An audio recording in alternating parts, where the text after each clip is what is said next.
Welcome, Lund loyalists, YouTubers watching on John Lund Unleashed and the Bay Area Sports Collective, those watching on X and Instagram and listening on Apple and Spotify. It's John Lund Unleashed and JohnLundUnleashed.com.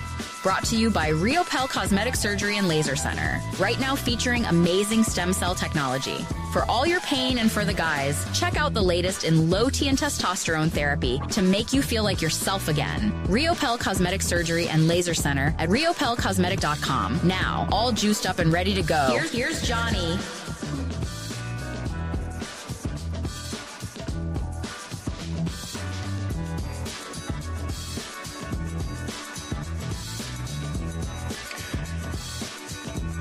Wait a minute. That's not right.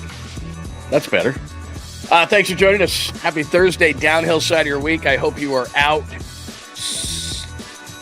and thank you for taking the time for episode 87. If you are new, thank you so much. We always have a ton to get after. It is a Thursday episode 87, and here's what we'll do. I'll read the chalkboard to you if you're new around here. That's what we do. We stick by the chalkboard best we can. We take freeway exits, but we get back on.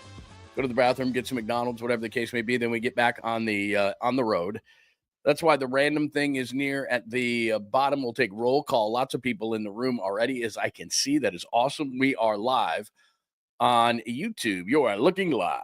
YouTube, John Lund Unleashed. Please make sure you slam that subscribe button, the like, which the algorithm likes so much.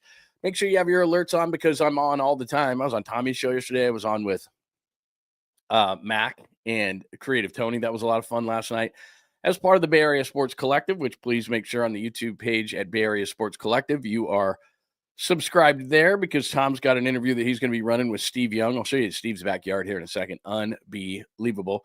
We're on Twitch. We're on X at John Lund Radio. We're on Instagram at John Lund Radio as well, and Facebook, my personal Facebook page, which you can join. Also, please go over to Facebook and hit up John Lund Unleashed, because that's another way that you can check out the show. Plus, JohnLundUnleashed.com. I owe you a column, which I will write today. This one, I'm not sure. I'm not sure if I'm going to go Warriors on this one with Kaminga's return.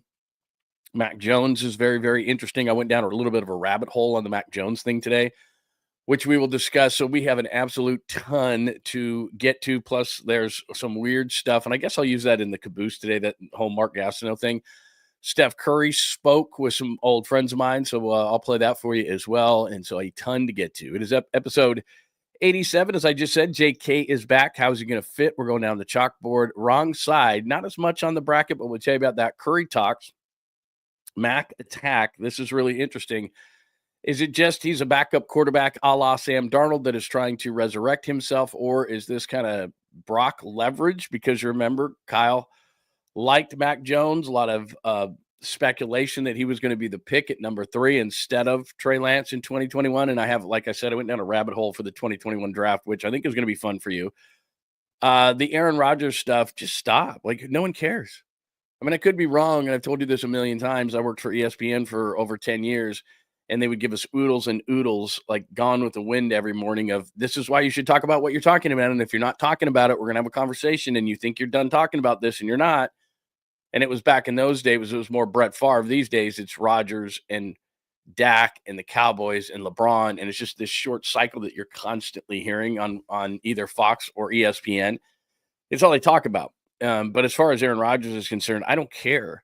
Like, he's not very good anymore, and he's not in New York anymore, so you don't have to shove it down our throat. I mean, the fact that he might be in Cleveland or Pittsburgh or Minnesota, like, no one cares. He's an ass. And so maybe by me saying that, I'm falling right into the trap, but I don't know. We'll get into that. What does spring mean? The Giants are having a great spring, both from a standings and a lot of people statistically, and we always talk about the same guys like Luis Matos. So what does it mean? I'll tell you.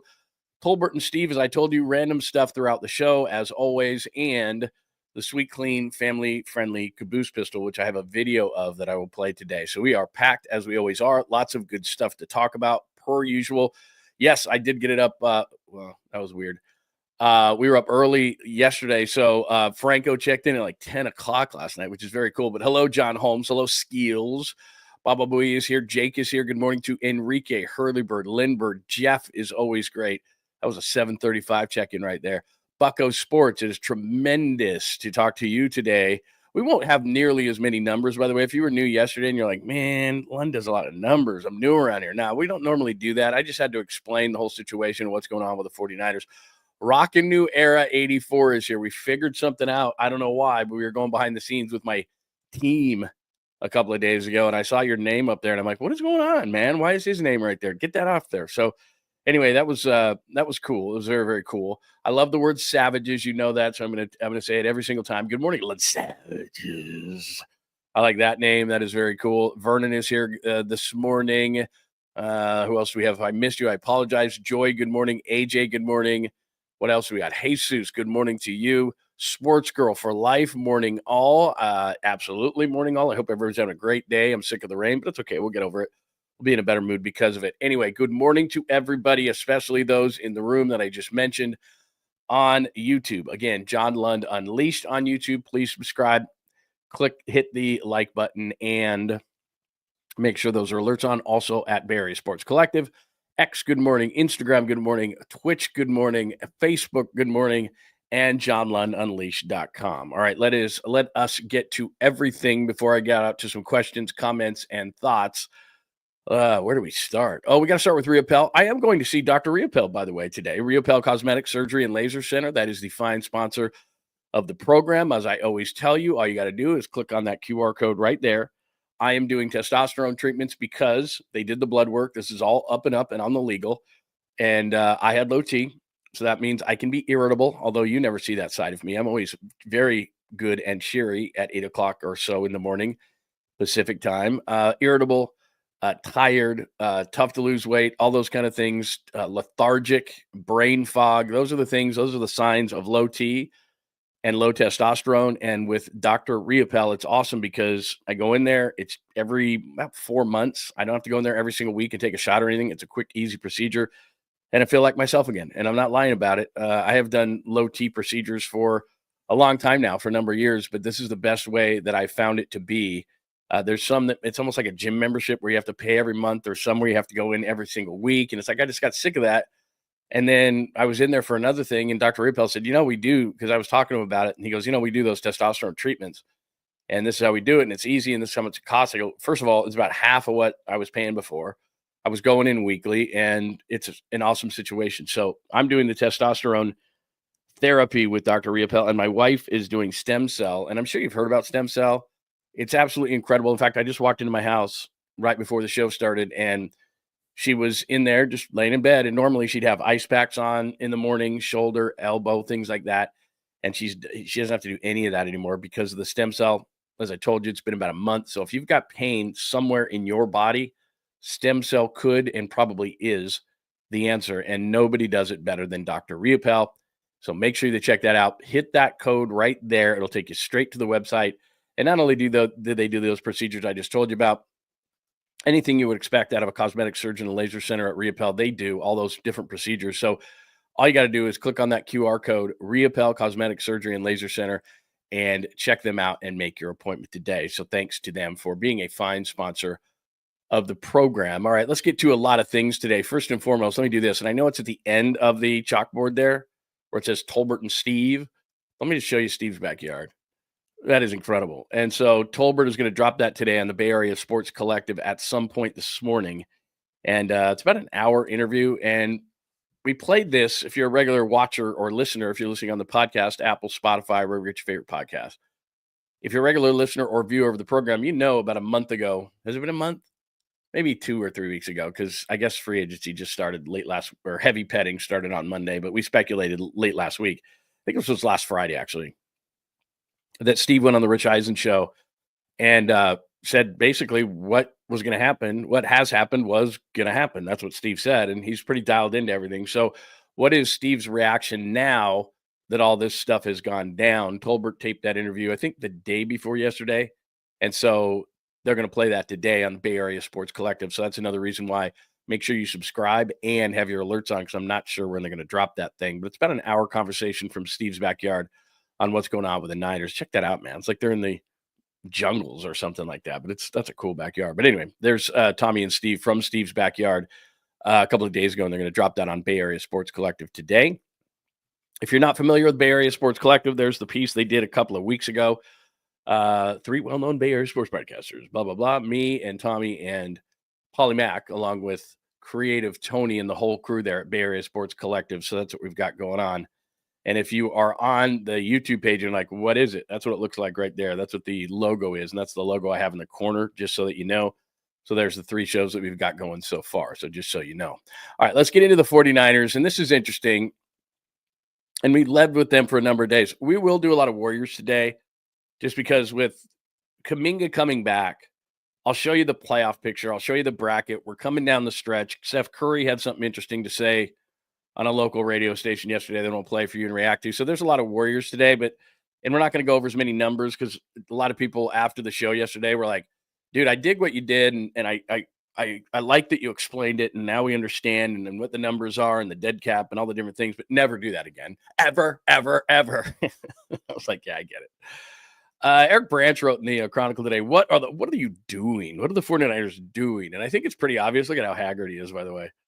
He's aging worse than the president. I feel bad for Kyle. But what are the 49ers doing? And I think I've struggled over the last couple of days to find the term for it, because the 49ers, as I've told you, they're not rebuilding because John Lynch would ask out of his contract and he'd be a TV broadcaster.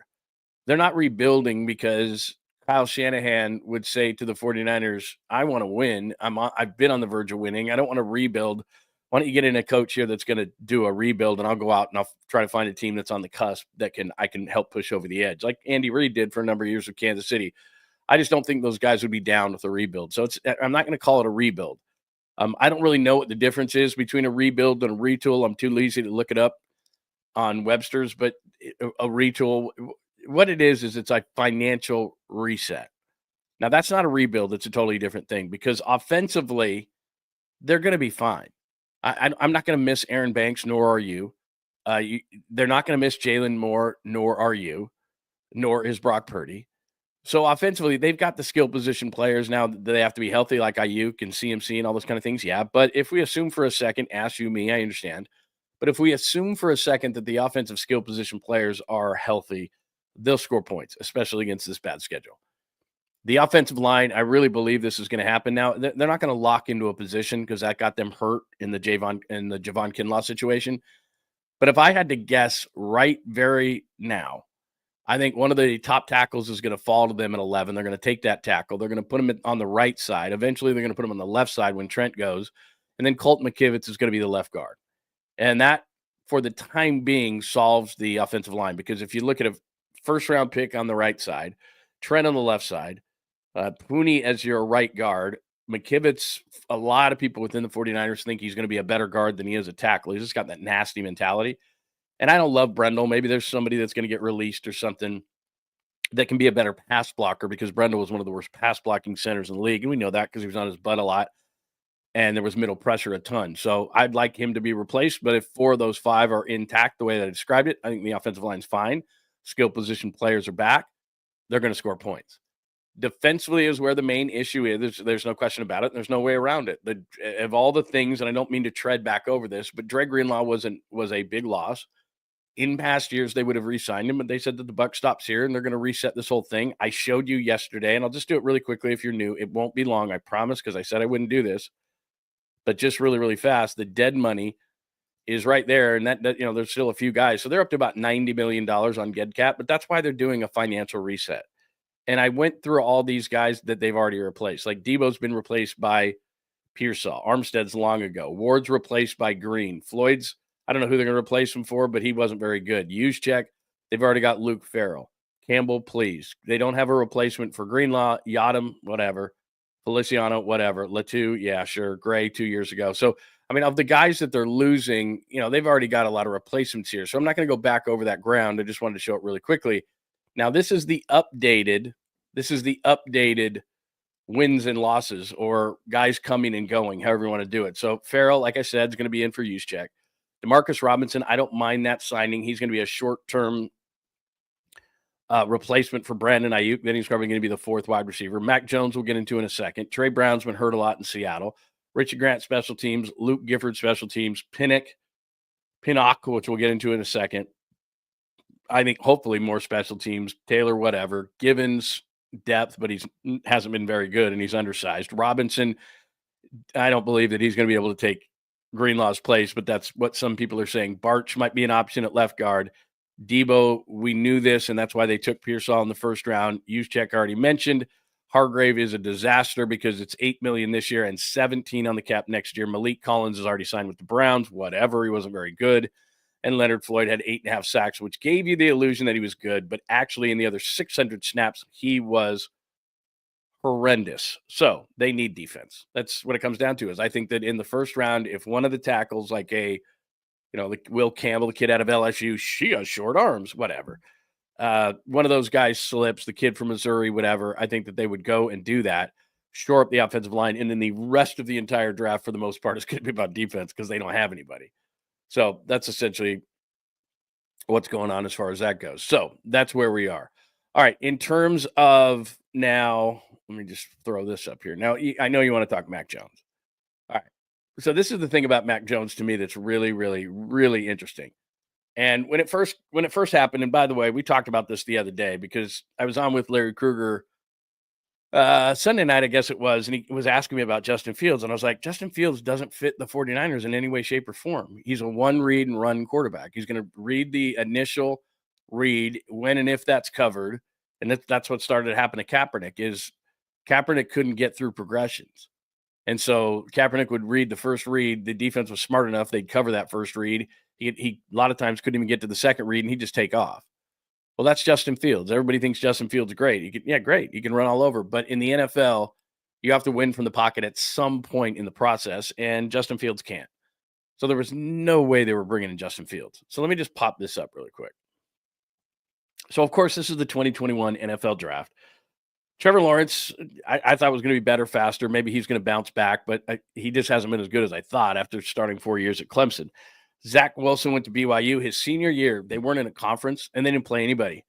And he had a senior offensive line so he could run around and play backyard football. That's what he did. He had one good year at BYU and it got him drafted. He's been a bomb. Trey Lance, we know. We don't have to go over that again. But by the way, look at the first 12 picks of this draft, 13, 14 picks of this draft. Pitts, I think, could be a lot better. But look at Chase, Waddle, Penny Sewell, J.C. Horn just got a big extension. Surtain was Defensive Player of the Year. Devontae Smith, Micah Parsons, Rashawn Slater, Vera Tucker's a nice guard with the Jets. I mean, there's a lot of good picks. And what that tells you is don't reach for a quarterback. Like Trey Lance and Zach Wilson, those guys, the best player in the draft is sitting at number 12, Micah Parsons. So that gives you hope that if you look at number 11 for the 49ers, that hopefully quarterbacks get pushed back up. So Cam Ward, I think, is going to go 1. Sanders will go before the Niners. And you got to hope that Jackson Dart, the kid out of Ole Miss, that there's rumors about that he could go in the top 10 picks, that he gets pushed up as well, because then that pushes a really good player down. And that's what happened in that draft. So anyway, we know about 1, 2, and 3. Then you get to Fields at 11. And like I said, he's a great athlete. I mean, if you look at the rushing stats, look at the rushing stats, 2,509 yards and 19 touchdowns. Like, the guy's a great runner, not a great passer, doesn't read a defense, doesn't go through progressions. I mean, he's 45 touchdowns, 31 interceptions. I mean, he's just not very good. And everybody thinks because he's an athlete, he is. But whatever. Okay, so they were never going to bring in Justin Fields. He didn't fit Kyle at all. But you and I talked about this, and I talked about this on Krug's show, was Mac Jones fit because, A, there was tons of rumors around the 49ers that that's who Kyle wanted. And B, even though he sucked beyond his first year, which I just don't understand. Like, his first year, people were like, man, this guy's going to be really good. And then he just got progressively worse. And then a lot of people said he was a really bad teammate and he was kind of a jerk. So I don't know the story around him. We'll find out very shortly. But in his first year in the NFL, Mac Jones was really, really good. And then after that, he just kind of fell off. And then he went to Jacksonville and, he's kind of whatever. But his senior year at Alabama, if you ever look at his stats from his senior year at Alabama, and he only started that 1 year, he had 41 touchdowns and 4 interceptions. So he might be a guy, he might be Sam Darnold. He might be a guy that can distribute it in the right offense if the weapons are around him and make good choices, because at Alabama, he had just a boatload of talent around him. And so it's just like bing, bing, bing, bing, bing, bing. He's just moving it around. 41 touchdowns and 4 interceptions. And if you believe the insiders, and it's funny because I went on ESPN the night before that draft, and they did a local media guy draft. And I picked Trey Lance for the Niners because I had heard that night before that's who they were going with. And everybody on the panel was like, what about Mac Jones? They were asking me. It was an ESPN panel on TV, and they were asking me, but we heard Mac Jones. We heard Mac Jones. We heard Mac Jones. And I go, I'm just telling you what I just heard. I just heard they're going with Trey Lance, and it was kind of a last-minute change. And I don't know the story. I mean, there's lots of speculation that Jed York stepped in and goes, we didn't trade all the way up to 3 for this non-dynamic, quarterback from Alabama. We just, they saw the pictures, he had the scar in his mouth and he kind of looked a little bit tubby and overweight. I mean, who am I to say anything about that? But he didn't have the best body or anything like that. He didn't do anything dynamic. He only started the 1 year at Alabama. So everyone was like, you can't take that guy. You can't trade 2 first-round picks and come away with Mac Jones. You got to have somebody dynamic. You got to have Justin Fields. You got to have Trey Lance. And so at the last minute, they switched to Trey Lance. And that's how it went down. Now, here comes Mac Jones, and the speculation has already begun, and I want to get your thoughts on this whole thing too. The speculation has already begun with Mac Jones. Is this any kind of a leverage play on Brock Purdy? And first and foremost, not right now. I don't know how only Kyle knows how he feels about Mac Jones, but he didn't take him at number 3. But he fits in the system in that he's a drop back quarterback that will read the defense. I don't know how well he can get through progressions. I don't know what happened after his first year in New England, because his first year in New England, a lot of people thought, well, this is, people, I mean, there's articles, I swear, go look them up, that comp him to Brady in his first year. There were people saying that. There were people saying that he was, that they were going to kind of do one of those things where, the Colts went from Manning to Luck. Like, people are going, they're going from Brady to Jones, and they're not going to skip a beat, and da-da-da-da-da. His first year when he was a rookie and he played really well, it was like 23 touchdowns, 12 interceptions. He's making the right decisions. He's winning games. They're playing well. They were like 10-7 or something. I mean, they had a winning record. And people thought that Mac Jones was going to be really good. They were looking at him, looking at that draft class, going, he's going to be the best quarterback, maybe behind Trevor Lawrence, better than the guys that were picked in the top 3. So, look, I don't know what has happened to Mac Jones, and we'll find that out as he comes into OTAs and we're able to go down there and talk to him and see what happened. But to me, it's clearly a loss of confidence. He played for Belichick. Some ugly stuff came out that he was kind of being a jerk, that he didn't get along with Belichick. It seems to me like he needs to be rehabbed. I don't know in terms of his physical skills, where he's at, arm strength, all those things. We're just going to have to find those things out. But I do know this. He's a drop-back quarterback. He'll play within the Kyle system. That means that Justin Fields or anybody else was never a consideration. And I said this on Larry's show, and I said it on my show early in the week, that if they were going to take a chance on one of those guys, Mac Jones to me was better than Zach Wilson. I told you, Zach Wilson got lucky at BYU, played a really bad schedule. They weren't in a conference. They had a senior-laden offensive line, and he just played backyard football and threw the ball all over the place. He didn't read anything. And the year before that, he wasn't very good. He was a backyard athletic quarterback. And once he got to the league and didn't go through progressions and didn't do the things you're supposed to do as a quarterback, because he never learned how to do them because he never had to.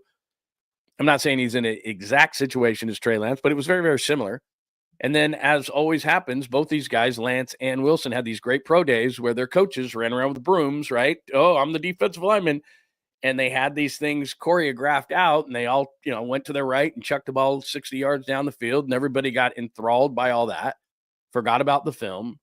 And that's what happened. Mac Jones only started 1 year at Alabama. And it was a great year, 41 touchdowns, 4 interceptions. He was incredible.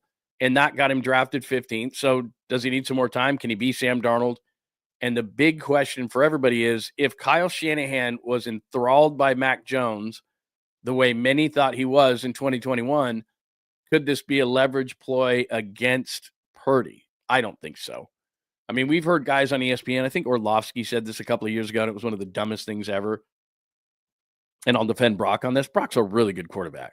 I know that some people, this is what Brock doesn't do. This is what Brock shouldn't be paid. They still are stuck on 7,262. I'm convinced of it. Everybody is still stuck on 7,262. And if Brock was taken 15th and done what he had done, if he was taken in the same spot as Mac Jones and done what he has done, no one would have a problem with paying him what he's getting paid. So he's still getting stuck with that thing around his neck that says he was the last player picked in the draft. I'm convinced of it.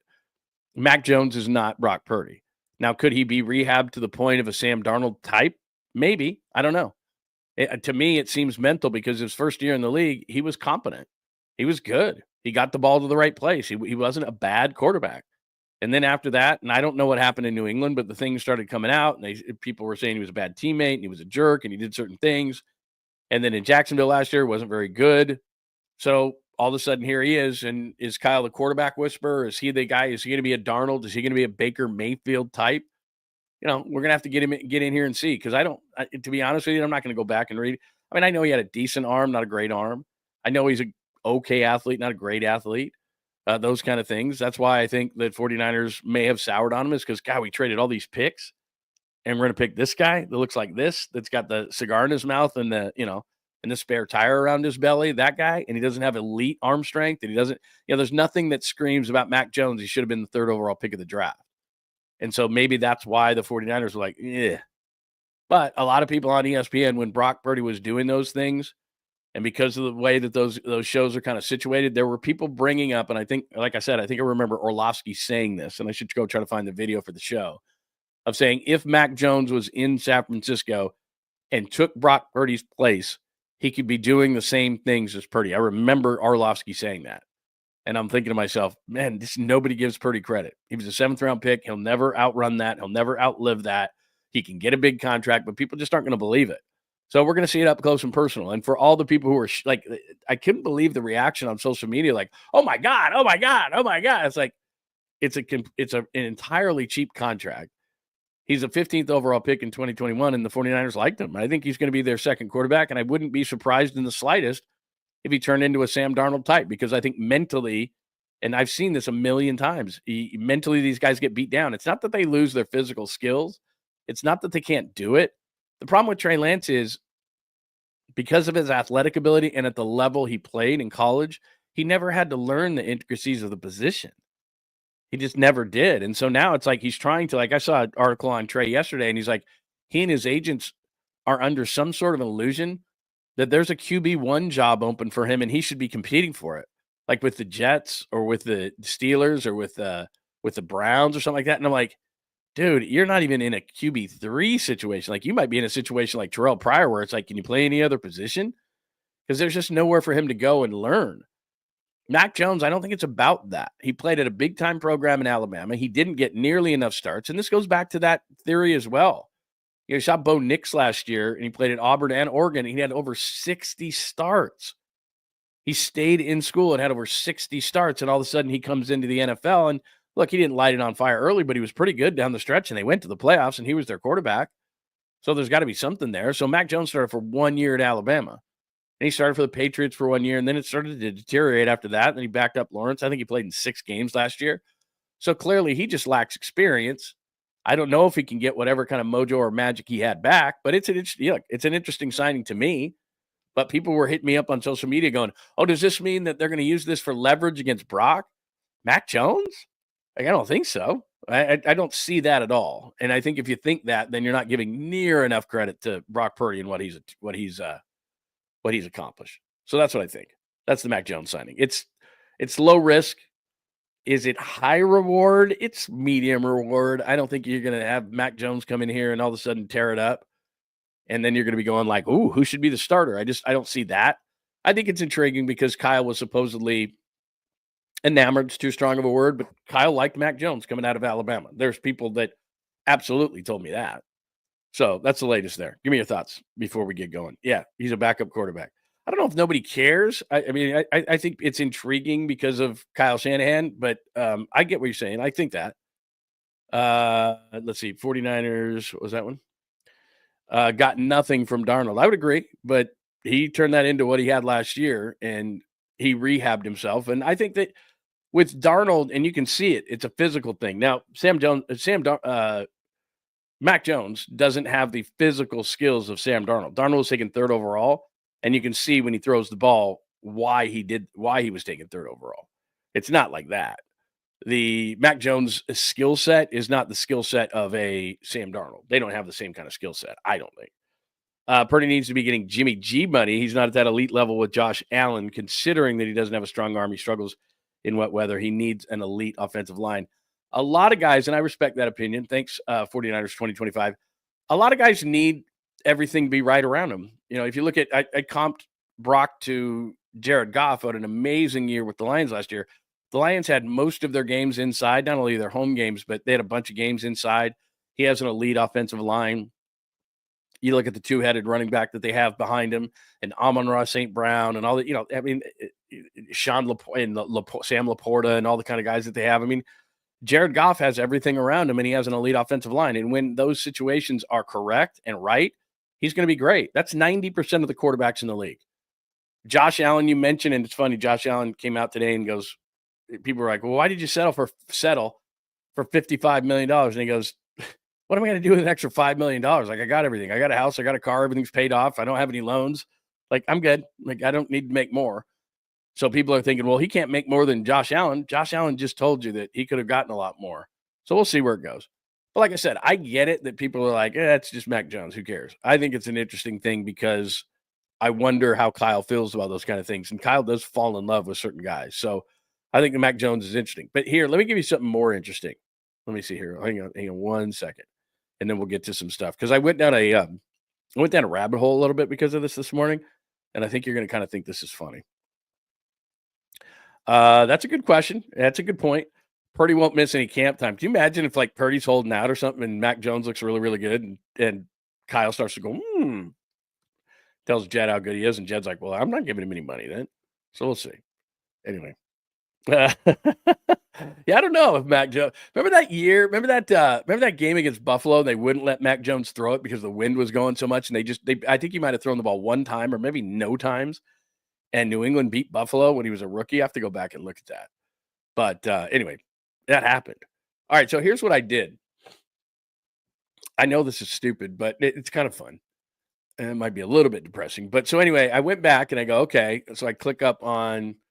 Where did I find this? I'm trying to think of the website I use to look up it might be Pro Football Reference or something like that, whatever it is. So I look up obviously the first round of the draft, which outside of quarterbacks, I mean, look at those names. Like I said, Jamar Chase, Jalen Waddle, Penny Sewell, J.C. Horn, Patrick Surtain, Devontae Smith, Micah Parsons, Rashawn Slater, Vera Tucker's really good. I mean, it's just first of all, it's an exercise in don't reach for a quarterback. There's a lot of talent right there outside of the quarterbacks. Because Lawrence, I still hold out hope for. But, I mean, you look at Wilson, Lance, Fields, and Jones. It's like those are the worst picks of the first round. Look at all those other guys. So, anyway, that's one thing. So, then what I start doing is I start looking at – because these are the guys who are up for contracts right now, right? The 2021 drafted guys, they've played 4 years in the league. And so now these guys are up for contract extensions, right? So, then look at that. So, there's Aaron Banks, the 48th pick. This is what hurts. So after Banks, who's gone to Green Bay, and I would have never given 4 and 77 to, you can do this with every draft. I know that, but this is just for fun. So Freiermuth, really nice tight end. That would have been the nice backup to George Kittle. Nick Bolton, he'd be nice right now. Creed Humphrey, please, yes. He stepped right into Kansas City. So Creed Humphrey instead of Aaron Banks, yes, please. And then defensive line, you know how bad they're hurting on the defensive line right now? There's a Lee McNeil, who is really good in Detroit. And then Milton Williams is the guy who just got $1 gazillion to sign with the Patriots. He's the highest paid Patriot of all time. He was with the Eagles in the Super Bowl, and everybody just thinks he's the greatest thing ever. And he's going to be the latest guy to be like, oh, my God, they overpaid for him. But these are the guys that are up for contract extensions now. Bolton just signed a big contract extension. Creed Humphrey did. Like I said, Milton Williams did. So, I mean, you can do this in every single draft. But it's interesting now because these guys are up for extensions. And so Aaron Banks just got this big extension. So that was the second round of that draft. So not only did you lose or bomb on Trey Lance, but then your second round pick Banks, there's a ton of guys at a position of need. Bolton right now would be huge at linebacker. Humphrey, you need a center. And then there's 2 defensive linemen there at the bottom of that page that you'd absolutely love to have. In that same draft, again, just for fun, it happens every year. I get it. But just for fun, there's Ambry Thomas at the top. And right the next pick, the Rams took Ernest Jones, who just re-signed in Seattle. That'd be nice. Baron Browning just re-signed in Arizona. He would be nice. The one that really hurts is, Ayuk's out? That's okay. We have Amon-Ra St. Brown. So they took Ambry over Amon-Ra St. Brown. That one hurts. And then you know how we were talking about Drew Dahlman constantly? Yeah, need a center. God, it would be so nice to have Drew Dahlman. They took Ambry Thomas over Drew Dahlman later, and then later on, remember we were talking about a safety? God, they could really use a safety. There's Bynum down here who just, I think a Colt signed into a 4 and 60, and he was with Minnesota. So the only reason, again, I bring that up is there's Ambry Thomas, who's long gone, and then guys who signed extensions. Jones just did. Browning just did. Amon already has. Dahlman just signed with the with the Bears. And then Bynum just signed a 4 and $60 with the Colts. So it's kind of ironic because, like I said, the 21 draft, guys are signing new contracts now. So that hurts. And that's the Trey Lance draft. So not only did you blow those picks, that's your third round. Banks you took in the second round. I know you can do this every year. Now let's give the Niners some credit because there's Demo in the fifth round. So you took Demo in the fifth round.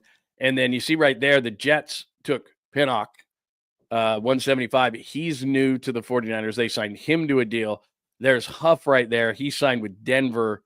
And then you see at the bottom Elijah Mitchell, who's gone as well. So it's fun to go back, or no, it's actually depressing to go back and look at these because these are the guys who just signed new contracts. And did you keep them? Did you not keep them? But there's Demo Lenore, which that's a great pickup. And then Pinnock, who's going to be a 49er this year. Huff, who's gone. Mitchell, who's gone. So 21 draft, there's some names there. So one of the other things I said is I go down, and I started in wrong order because I was going to start with the Warriors, and then I just started in on the Niners again, where I said 49ers missed out about 3/4 of the way down, and I held out hope for about 2 minutes, and then he signed with Arizona. But, they need defensive linemen so bad. And Dalvin Tomlinson, who's a former Giant in that game, not this year, but the year before when Cleveland played so great defensively against the 49ers, and they picked up Jordan Elliott from that team on the defensive line, and Tomlinson was awesome on that line too. And so when he got released yesterday by the Browns, I thought maybe the Niners are on it. And I know they're not spending, but I was like, maybe the Niners are on it. And then they weren't. 2 years, $29 million, 16 guaranteed. The Niners would have never gone to that level. But, man, they need defensive linemen. And when he popped up on the market, like I said, for about 2 minutes yesterday, I was like, maybe, just maybe they could walk into Jed's office and go, bro, we don't have anything on the defensive line. Can we at least get never mind. And so that was a bummer. They missed out on that. But they're not going to sign. They're just not going to spend any money. Like I every once in a while I forget. I'm like, hey, they could get that guy. Hey, they could get that guy. Like people were hitting me up on social media yesterday, and I haven't seen it this morning. I would imagine Cooper Kupp will sign at some point this morning, but they're not going to be in on Cooper Kupp. They already got DeMarcus Robinson, and that's the way that it's going to go. But they're not going to be on. Let me just see if Cooper Kupp is signed anywhere. But they're not going to be on. They're not going to be on Cooper Kupp. Let's see. 3 teams interested in signing Cooper Kupp, according to Adam Schefter. Who does he say on Kupp? So, it'd be great. I like Cooper Kupp. I think he'd be great. I know that he hasn't been great because of injuries, and that means the 49ers aren't going to be in on him as well. Without looking at this Schefter thing, I know that the Seahawks will be in on him because he's from Eastern Washington. And that's one of the things. So, yeah, he mentioned Seattle, New England. Who else does he mention? I don't know, whatever. But if I know because a lot of people were asking me about Cooper Kupp. I just don't see it. I just don't see Cooper Kupp being with the 49ers. So I jumped all the way down to Mac Attack, Brock Leverage, 49ers missed out. The Rodgers thing, I don't know if you're as sick of it as I am, so I'll keep this pretty brief on Aaron Rodgers. I understood the infatuation that ESPN had with Aaron Rodgers, and the story was I tell you interesting when he was with the Jets and he blows out his Achilles and all the ayahuasca, and they do the Netflix piece on him, and I can only sit through that for about 15 minutes because it makes me vomit. I'm just not an Aaron Rodgers guy. He completely ruined the culture of the Jets last year. He got Robert Saleh fired. He wasn't very good. He couldn't move. Part of his game is his athleticism as well as his arms. So all these different things. But now that I do this channel and I do what I do, I'm not forced to talk about Aaron Rodgers. I never am. But I just think he's just not a good guy. Like when you watch a movie and you watch it and you watch it and you watch it and you say, there's no good people in this movie. I don't want to watch the movie because I'd rather, even if there's one good guy, and it can be about a lot of negative things. It doesn't have to be about, bells and roses and all these great things. It's just, I'd like to identify with someone in the movie that's just not soulless. And that's how I look at Aaron Rodgers. He's a look at me, soulless, selfish person at this point. And I can't stand the guy. And so now it's like ESPN's obsessed with him. I get it when he's on the Jets and you're based in New York. I understand that. But they're talking about now like the Steelers or something, and he's not even very good, and he's not a good guy. So look, maybe the research, and I tell you this all the time, maybe the research at ESPN is just like, look, he's still compelling, and people still want to talk about him, and I put him on my board today, so maybe that's my fault. But I was looking at that thing, just going, and because this is gonna be the last time. Like I don't get it. Like I don't get what to me, even if there's no better stories or bigger names out there as far as free agency is concerned, I don't care where he ends up. I don't care if he ends up in the Giants. I don't care if he ends up with the Steelers. I don't care if he ends up with the Browns. I don't care if he ends up with the Vikings. It's not compelling to me in any way, shape, or form. It's just not. So anyway, that's the last time I'm going to do it. And I probably fell into that trap of him. So let me go to that. And we'll probably get back to some 49ers stuff. I wanted to lead with the Warriors because I think that's a big story today. But then I just fell into the trap of Mac Jones, the Niners, free agency and everything like that. Then I went down this weird rabbit hole of the 21 draft, like I said. So I started with these guys and Mac Jones there at 15. So I started talking about the quarterbacks. And then I went down to the second round, like I said, and that just makes me want to vomit because even if it's not Freiermuth, it's like what's amazing about it is they need a number 2 tight end to Kittle that can catch the ball. If that's Freiermuth, they need a linebacker to replace Dre Greenlaw. That's Bolton. And if they had taken Bolton, maybe the Chiefs would have beaten him in the Super Bowls. Especially Creed Humphrey. They need a center. There's Creed Humphrey. They need defensive linemen. There's Aleem McNeil and Milton Williams. Like I don't even know if they would resign those guys, but like. Boom, boom, boom, boom, boom, boom, boom. Like whatever position you needed, there they are. It's unbelievable. So maybe that's more depressing than anything. And then Ambry Thomas, who had a weird relationship with the Niners and their fans, same kind of thing. Ernest Jones, linebacker. Amon-Ra, that would have been amazing. Dahlman, they needed a center. There he is. You know, they need a safety. There's buying him at the bottom of that thing. So look, you can do that every single year. The 49ers, like I said, have nailed the draft a lot of times. They nailed Demo right there. There's a lot of teams that look at that draft right there and the guys picked ahead of him, and they go, oh, man, there's Demo Lenore right there. Oh, my God. And I'll just reiterate Talanoa Hufanga. Great 2022 year. Wasn't good after that. Just before or after that. Wasn't very good. So I don't take that as a big loss. And then Elijah Mitchell had that great year in 2021, 963 rushing yards. And then after that, missed 35 games and rushed for 560 yards. So I'm just not as upset about those kind of things as everybody else is. Oh, let me get one more thing in here before we get to the Warriors. The Warriors, and I know this is strange, but it says I don't know where this came from, but it says trending the 10 most attractive NFL head coaches via Yahoo. That wasn't that bad, especially for earlier in the morning.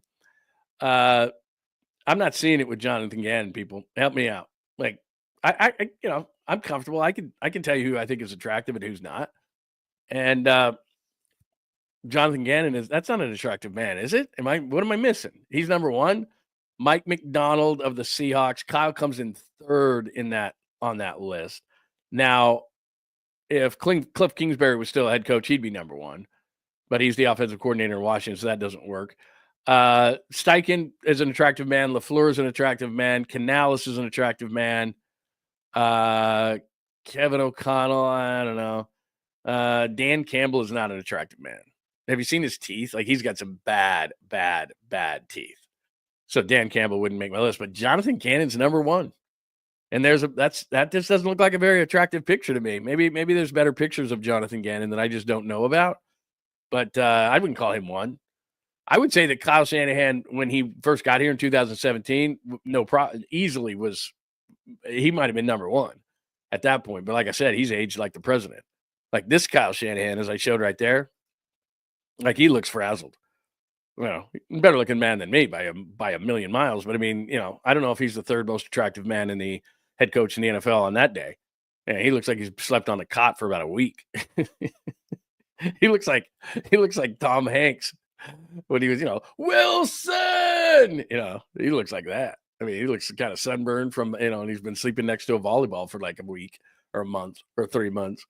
I don't know. Anyway, that shouldn't matter to me. And I tell you all the time that physical looks are not show fodder, but they brought it up. I mean, Yahoo brought it up. I didn't bring it up. But Jonathan, there's no way Jonathan Gannon is number 1. Just telling you, that's just my personal thought. I don't think Jonathan Gannon is number 1. Could be wrong. I mean, there's something I don't see. I understand that. I'm not, like I said, I was talking about fashion yesterday. I'm not a fashionista. I'm not sitting there, what's attractive, what's not. But I'm just telling you right there, I wouldn't think that. I was thinking the same thing about Michael McDonald of the Doobie Brothers. And Michael McDonald of the Doobie Brothers, good-looking man, nice beard, but they're talking about the young coach of the Seahawks, who I think he's the youngest coach in the league. Maybe he's not. But he and Gerard Mayo were a year ago. Mayo's out. So what's Mike McDonald of the Seahawks, 35, 36? So see, I respect Joy's opinion.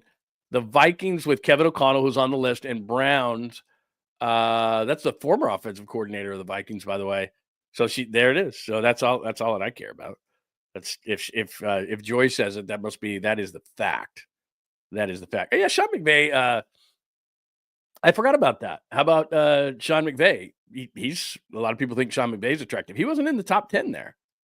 He wasn't in the top 10 at all. Hang on a second. Let me go back to that for a minute, and then we're going to get to the Warriors, I promise you. But hang on. Got a lot of good Warriors stuff today. Don't go anywhere. Where's the attractive coach list? There we go. Yeah, no McVay. McVay's a better looking guy than Campbell. Come on. He's got to be top 5. Dave Canales, very underrated. Go look up Dave Canales, because nobody knows who Dave Canales is. He's the head coach of the Panthers. Dave Canales, good looking guy. Yeah, I'll give him that. Wow. I bet McVay is so pissed. I bet Sean McVay with his giant ego is so pissed, but he's starting to get a bald spot in the back of his head. And he's kind of moving his hair around with all the gel and stuff. But he's got that 5 o'clock shadow beard. I mean, it's working for him. So anyway, there's the attractive list on the for the head coaches. Let me just double check to make sure anybody's talking about that. What do you think? Yeah, Nicolas Cage. Who looks like Nicolas Cage? McVay? Did you say McVay looks like Nicolas? Who looks like Nicolas Cage? Let's see here. Is any NFL coach sexy? I would say that if what's his name was still around, Cliff Kingsbury, you'd probably remember the Cliff Kingsbury when he was sitting in his Arizona house during the NFL draft. I think it was during the pandemic, and they showed him. Yeah, that's a good call right there. Andy Reid. There's nothing sexier than Andy Reid, especially when he's in one of those food commercials with Patrick Mahomes and he's mowing like his burger and all that kind of stuff. Andy Reid don't care. That's what's great. Andy Reid's like, whatever. Put me one, put me last. I don't care. No big deal. All right. That's enough on the attractive coaches. Yeah, I agree with you, man. I'm not going to do that again. I'm not going to fall back into the trap of it. I'm just saying that, like, that's it. I'm officially burying that one. That's the only reason I'm talking about that. I'm done. I'm not going to do it again. All right, let's get into some Warriors talk. We are 47 minutes into the show. Thank you so much for joining us. John Lund Unleashed. If you want to continue to talk Niners, we can. If you want to get into Mac Jones, and that's kind of an interesting thing, because I'm not going to call Kyle Shanahan obsessed with him, because if he was obsessed with him, he would have taken him 3rd overall. So he wasn't obsessed with him. That's, I've heard people say he was obsessed with Mac Jones. He was there at 3 in 2021. He wasn't obsessed with him, but he was interested. So we'll find to the extent, because people are going to catch up to him, and that's what they're going to ask him. So we'll get into that. But if you want to keep keeping that conversation going, that is fine. Keep it going in the chat line, and I'll make sure that I hit you up. By the way, you can do supers if you want to get your thoughts on the screen 100%. And since we're almost an hour into the show, thanks for joining us on YouTube, John Lund Unleashed, Bay Area Sports Collective. We're also live right now on Instagram and X at John Lund Radio, Facebook as well. Thank you so much for joining us on this day, and please make sure you subscribe. All right, let's get to the Warriors, because there's a ton of stuff going on tonight as they're back at it and they take on the Kings. And we have under-discussed them because they were so red hot, but because of what's going on with free agency, and one last time, there you go. There's your free agency scorecard as of this moment with the 49ers before we move on to the NBA. So that's what's happening, as a lot of those signing guys are like, who? Farrell, Robinson, Jones, Trey Brown, Richie Grant, Gifford, Pinnock, Taylor stays, Givens stays, Curtis Robinson off the knee, Ben Botch, and then all the guys we know that are gone. So that's the last look at that. Well, we'll go back to it probably at some point. All right, let's get to the Warriors. Now, before I play some stuff from Steph Curry, which I think is really interesting, let me go to this right now. Because what I put, and we're going to go back to the top of the chalkboard today, JK back, how he fits, wrong side, Curry talks, those kind of things. I'm going to start with wrong side. Sorry, this is like Jeopardy. I'll go wrong side for 100, Alex. So there is, I was saying the other day, they're on the wrong side of the bracket, and now you wake up this morning, and you see him right there in the 3-6 against the Nuggets. And this is all subject to change because, say it with me, the season doesn't end today. So the last time we looked at the bracket, it was the Lakers who were the 3 and the Nuggets were the 2, actually. So it would have went Lakers in the first round, Nuggets in the second round, and I didn't love that. And I want them to be on the other side against young teams. So I do not love the Nuggets. In fact, the number one team I would want to avoid in the first round of the potential teams they could play. Now, they're not going to play the Thunder in the first round or anything like that. But if they were to play the Nuggets, the Lakers, the Grizzlies, the Rockets, a number of teams that they could play in that first round, the Nuggets would be my last choice because you just can't deal with Jokic. And we had this conversation the other day. I don't care who the MVP is. I don't. I know that Screamin' A does and Perkins does and on the Fox shows do. And it's so funny because they do that because there's no right or wrong answer there. And they love the debate and they think we care. And it's one of those things where I know ESPN does the research, but we don't care. Like even if Curry was in the conversation, I don't care. It's an individual accolade that at the end of their career, you can say, how many MVPs did you win? It's part of their legacy. It's part of that. And I don't care. MVPs don't win championships. Wow, the guy won an MVP. I've told you the story about when I was covering the Bulls and Jazz in 98, and Jordan brought it up in every single press conference that Karl Malone was the MVP, and he wasn't. So it actually can be used against you in a negative sense. That's what happens. Once the playoff hits, it's going to be like the Oklahoma City is going to play Denver or something, and Jokic is going to go, well, Shai Gilgeous-Alexander is the MVP, not me. Like, I'm not the best player in the league. Like these guys will use it actually in a reverse way that is kind of weird. But anyway, point being is that the Warriors would play the Nuggets in the first round. I hate that matchup because Jokic is just that great. They have NBA championship experience. And so I've told you this, that if they play the Rockets, the Grizzlies, eventually the Thunder potentially, that they can walk in there, win game one, and those young teams are going to go, damn. They got Jimmy and they got Draymond and they got Steph and they got all this experience. The hell are we going to do now? The Nuggets don't care about that. The Lakers don't care about that. So at least they're in a better position. Like if for some reason they could win that, then they play the Grizzlies, and I love that.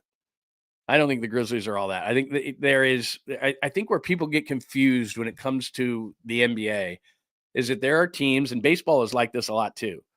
There are teams that are built for, in baseball, 162, but not for the playoffs. And there are teams in the NBA who are built for the 82 and not the playoffs. And clearly the Warriors, just based on their experience, are built for the gauntlet of the playoffs and not as much for the 82 because they're older.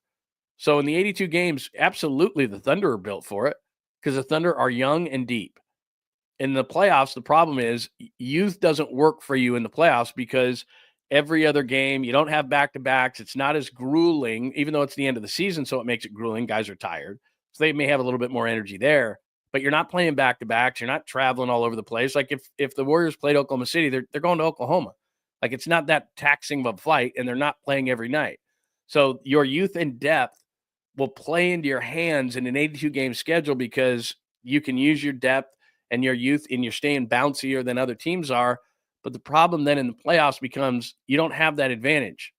And then the second part is if you're young and you're inexperienced, then that veteran team has that over you. And then the last part is your bench it shrinks down.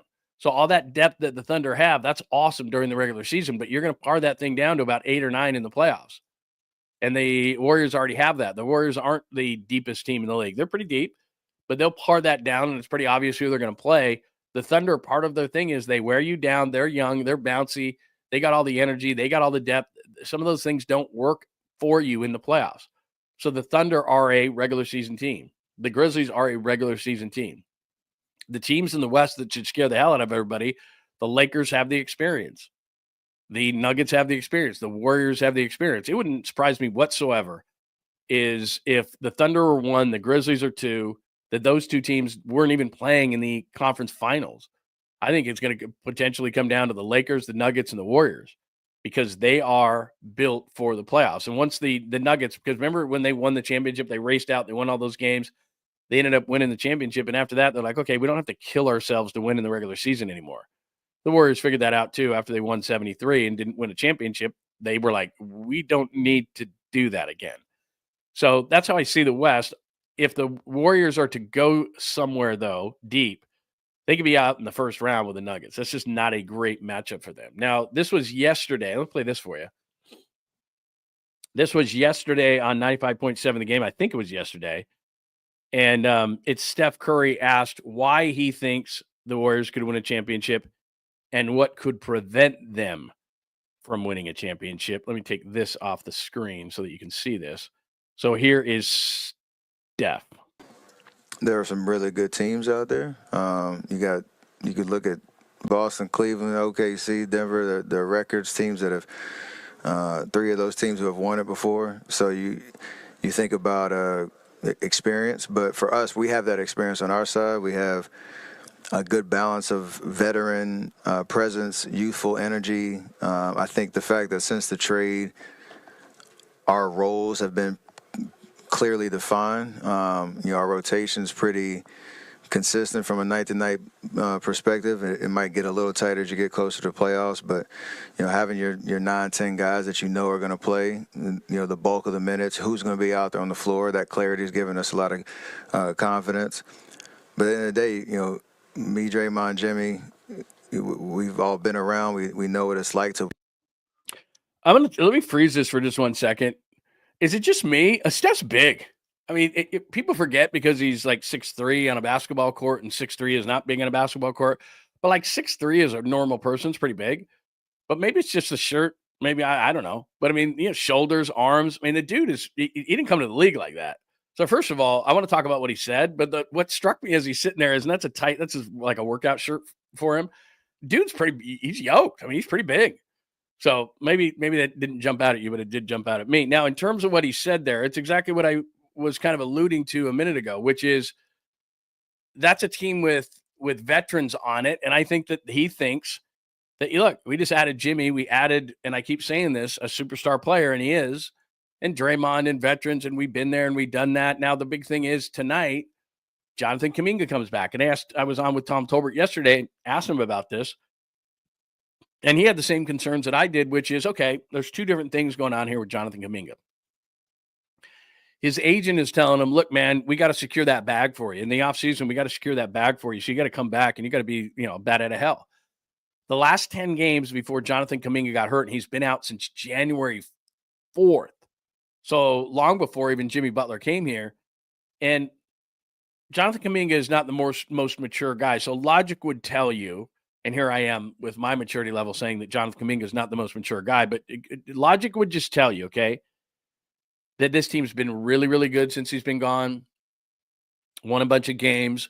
Dynamic has changed with Jimmy Butler, went from a team that was in 10th place, and I've said this many times, I think Steph Curry would have asked for a trade in the offseason. Had this team been going there, you could just hear it in his voice where he was going with things, not really happy, didn't want to be on a mediocre basketball team. He was starting to grease the skids for it. You could just tell in his post-game press conferences, talking by his locker, all those kind of things. It was starting to happen. And then all of a sudden, Jimmy Butler comes aboard, and the dynamic has changed. And legitimately, and I believe this, legitimately, they're a team to watch in the Western Conference to get to the NBA Finals. And I never thought I would be saying that. Never thought I'd be saying that. But it's true. And it's not crazy talk. And they're a team you don't want to see. I don't love, like I said, the matchup right now would be Denver. I don't love that. I don't love a matchup with the Lakers either. But any of those young teams that they would get in the first round, and I include OKC, even though they wouldn't play them in the first round, but say Houston or Memphis or somebody like that, I think they could win. And I've said this over and over again. I don't know if they could do the gauntlet of series after series after series after series, but they're going to be in it. And teams aren't going to want to see them, and young teams aren't going to want to see them walk into their building. That's how I feel about the Warriors right at this minute. But to go back for Kaminga for a second. So his agent is in his ear, because this is what an agent is supposed to do. The agent doesn't care about the overall success of the team. He's being paid by an individual. So I just talked about the MVP. I don't care about individual awards. And it's for the end of the career where you look at those awards and you say, okay, how great is this player? People love debating it, but it's not for right now. It's actually for the end of their career. Now, same thing. So the agent has got blinders on, and the agent doesn't care about the Warriors' success, and the agent isn't looking at the Warriors, and the agent doesn't have, maybe he has some other Warriors on his paper, but the bottom line is his job. He has one job. It's to secure Jonathan Kaminga as much money as he possibly can, and he gets a percentage of that money. And then that way, other guys look at him potentially that are looking for an agent, and they'll say, well, he got Kuminga $200 million. I'm going to go with that guy. So that's the guy's job. It's nothing but that. So what he's telling Jonathan Kuminga is, dude, for us to secure that bag, you got to get in there and kick ass. Because his last 10 games before Kaminga got hurt, he averaged over 20 points per game. And we were having that debate constantly. Can he be the number 2? Do they need to make a trade? When we started the podcast / YouTube show back in early December, when we talked about the Warriors, a lot of the conversation was, do they need to make a trade? Can Kaminga be a true number 2 to Curry? Will it time out right? Well, all that stuff's gone because Jimmy Butler's the number 2. And Draymond Green is what Draymond Green is. But the Batman-Robin situation that we constantly talked about with Jonathan Kuminga, that doesn't exist anymore. The Batman is Curry, as he always has been. And the Robin is, who was it? Was it going to be Wiggins? Was it going to be Kuminga? Was it going to be, no. It's Jimmy Butler. Jimmy Butler is a superstar. And he might even be a 1B. But we'll just call him the Robin for now and then kind of the Joker. But in a weird way, that doesn't work. But Draymond Green is the 3rd, and they've got a pecking order on this team, and that's generally what it takes to win a championship. You got to have some sort of a pecking order that way. You got to have a star. You got to have somebody close to that star. You got to have your Pippen to Jordan. You got to have your Shaq and Kobe. You got to have whatever it is. You got to have your, that's just how it works through the history of time. So you had Klay Thompson. So that's what Jimmy Butler has done. He is a clear number 2 on this team, and with a lot of teams, and he was in Miami, he could be the Batman. He could be the number 1. So he's that good. And so Jonathan Kuminga and his agent went, damn, we were vying for that role. And had I been able to fill that role, if I didn't get hurt, if I could have filled that role, I was starting to play that way. They believe probably that they could have been that. Well, they're not. And so Steve Kerr, I'm sure, but has already done this as Kuminga's worked his way back from this ankle that never would heal. But he sat down with Jonathan Kuminga and he's like, all right, dude, the dynamic has changed. We love you.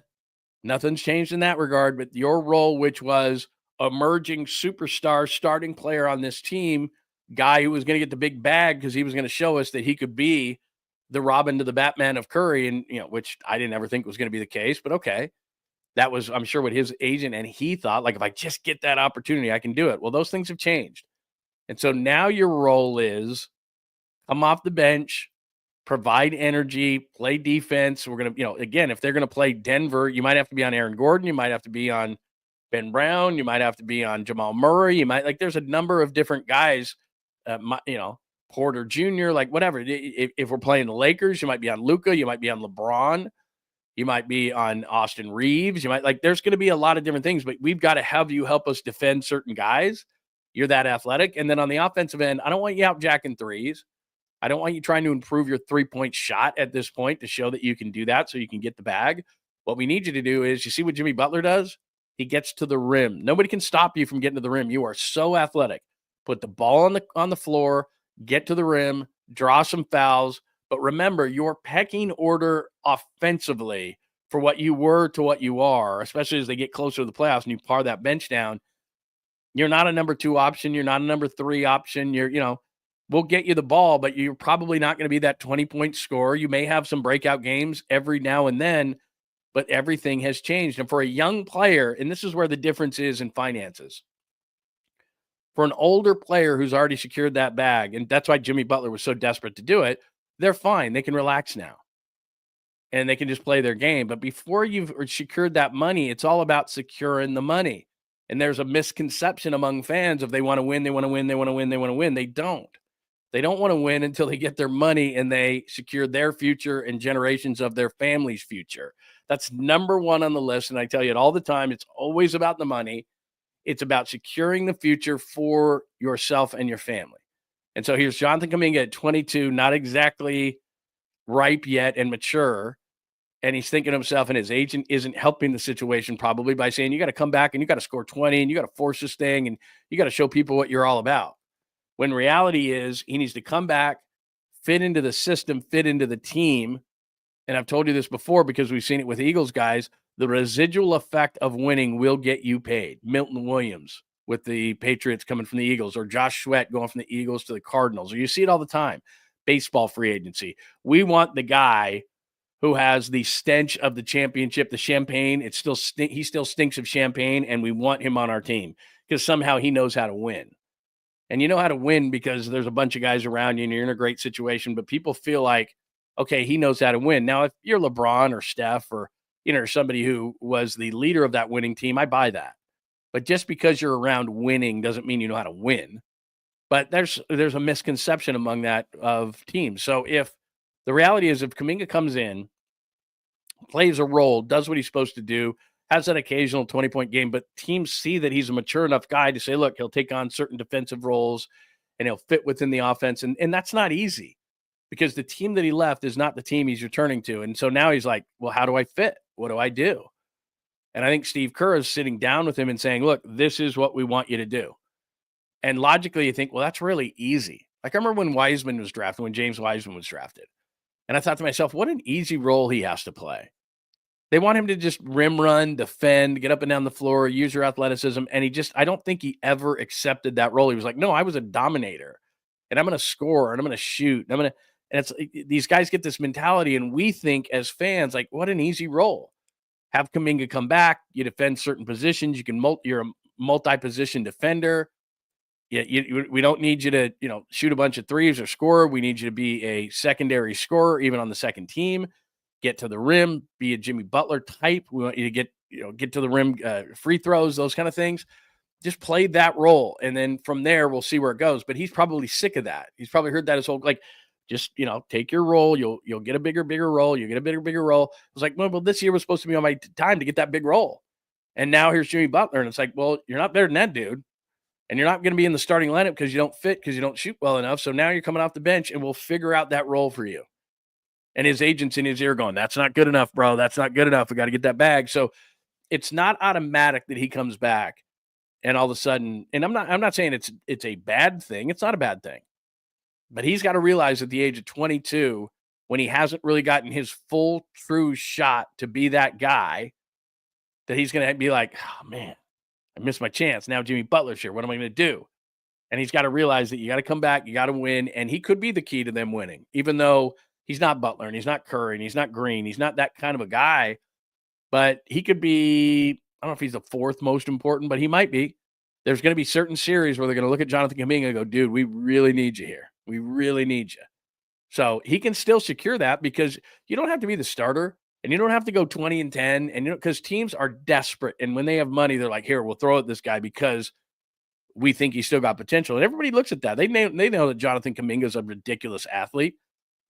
Among athletes in the league, and the NBA might be the most athletic, among athletes in the league of a ridiculously athletic league, he's in that elite percentage, upper percentage. That's how great of an athlete he is.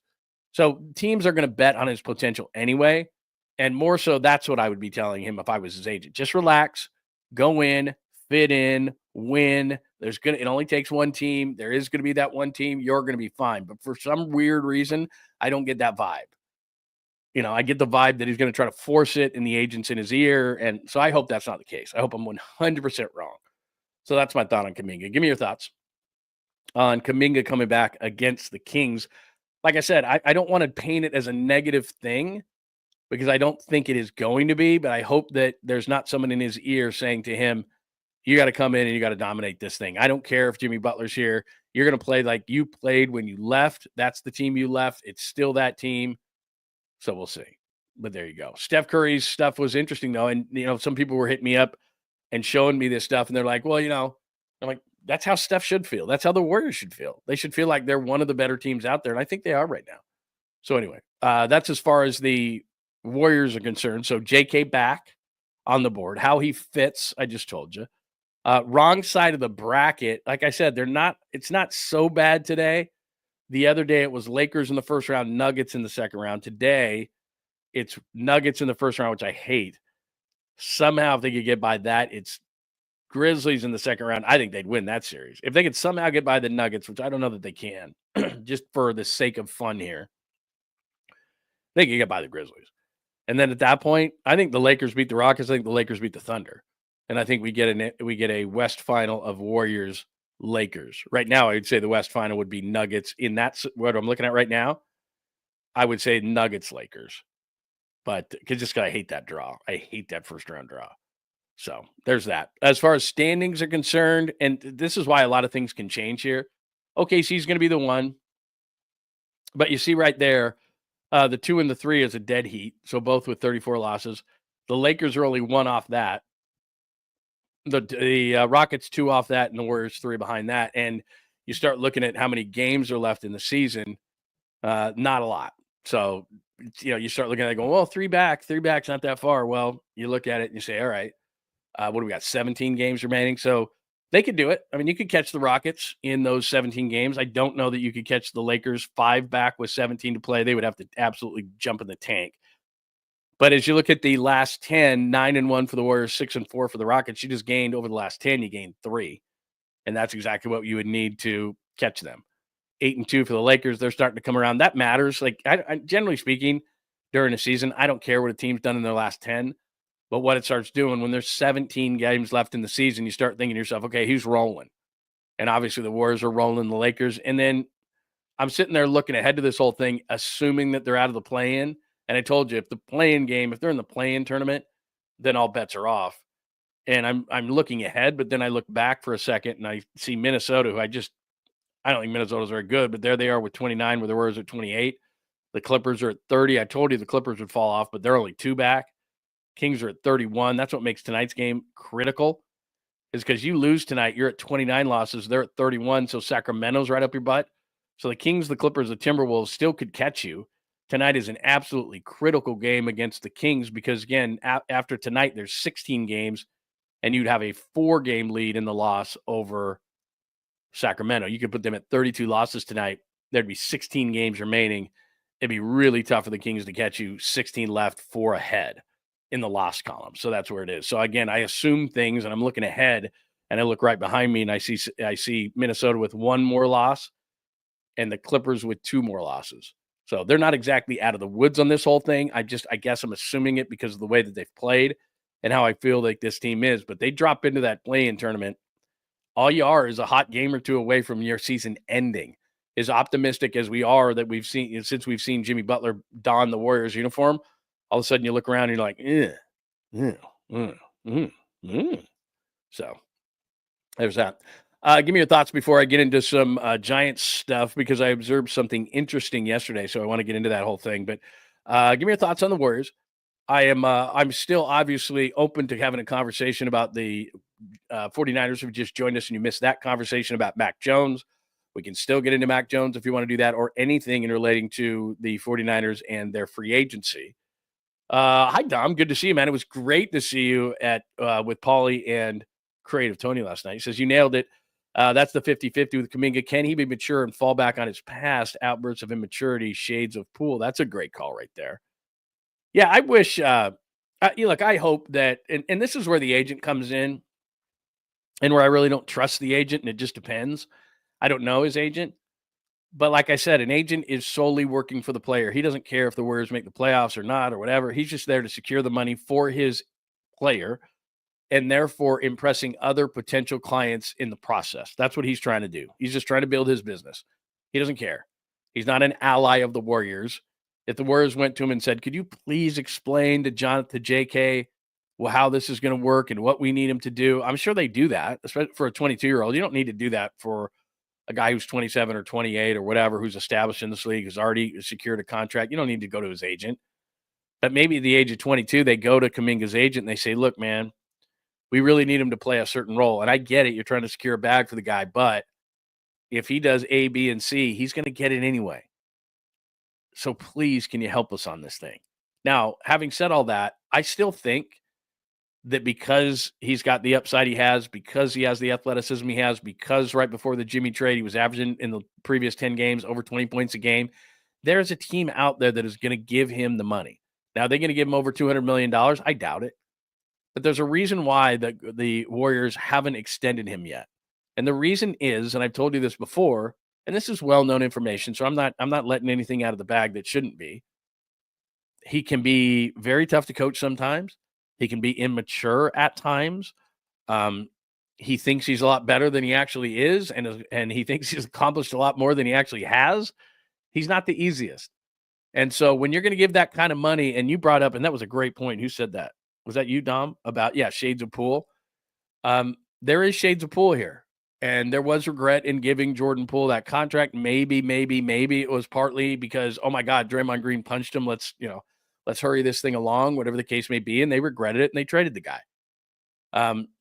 Kaminga, I wouldn't say is quite on that level, but yeah, there is a concern there in giving Jonathan Kaminga that kind of money and thinking to themselves, okay, after Curry's gone, after Draymond's gone, is this guy going to be the face of the franchise?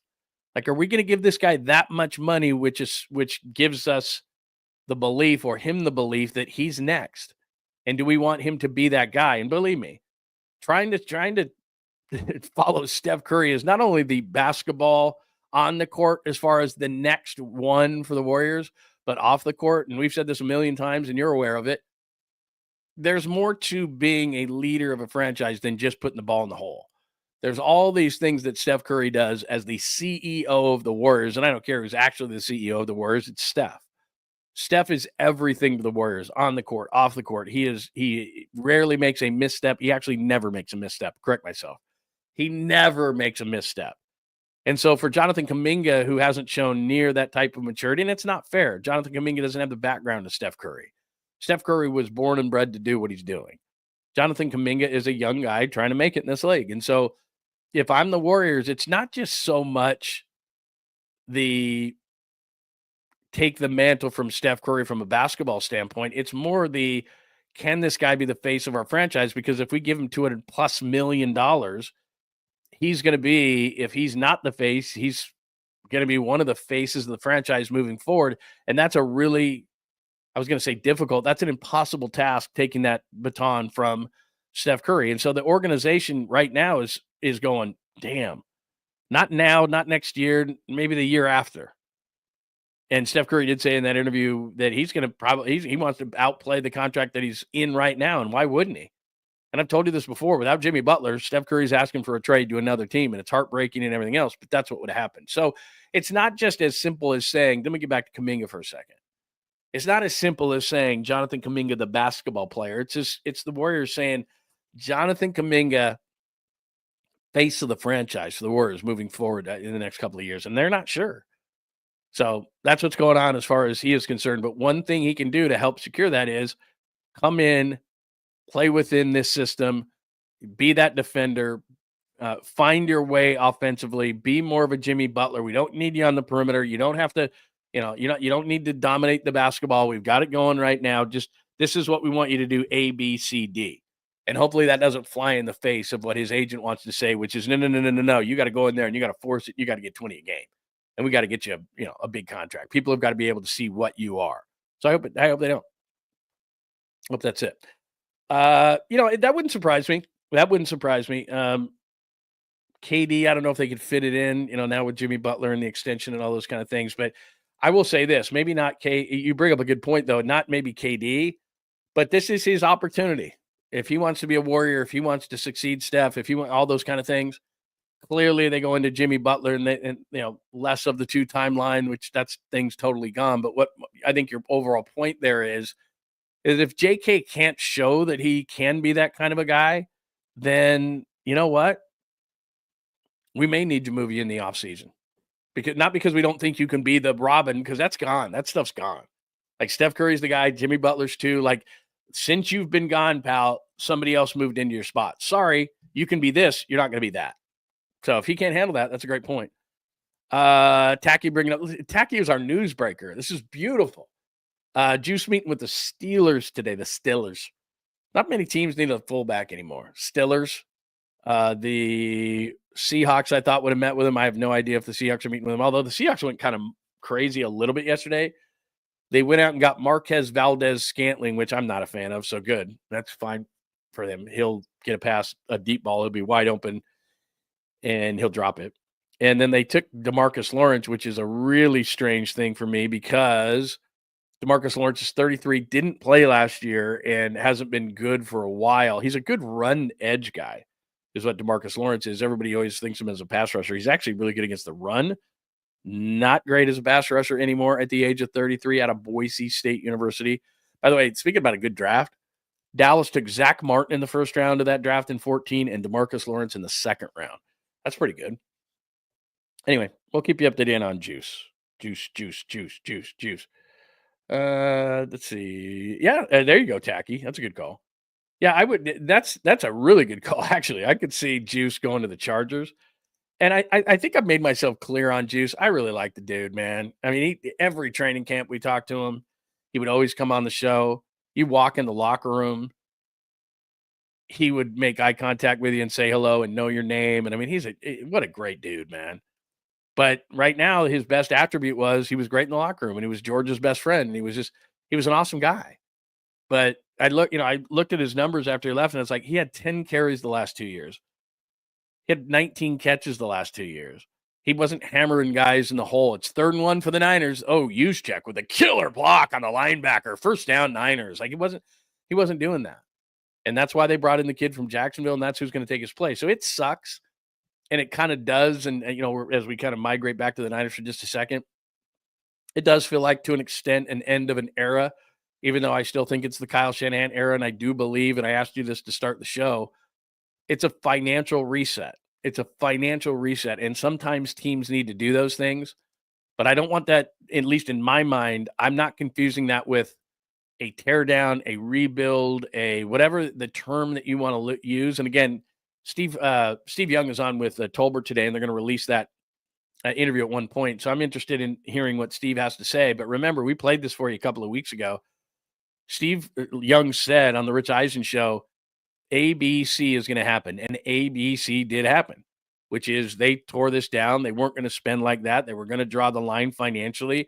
Jed was pissed about the $334 million, $334, whatever it was, $million that they paid for a 6-11 team, and they needed a financial reset. And teams need that every once in a while. Now, does that mean they're not going to be any good?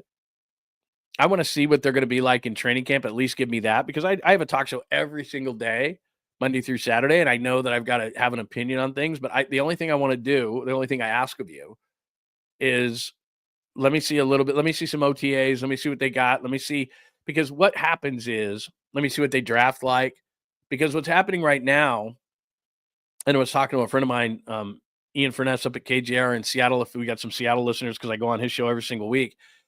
And what we were talking about the other day, I go on his show on Tuesdays up in Seattle, and what we were talking about the other day was, Seahawks fans were freaking out because Geno Smith gets traded to the Raiders, DK Metcalf gets traded to the Steelers. They're like, what the hell? It's like the season doesn't start tomorrow. So all of a sudden they pick up Sam Darnold, which I think is a good move for Seattle, better than Geno Smith in my mind. They do it for a lot less money.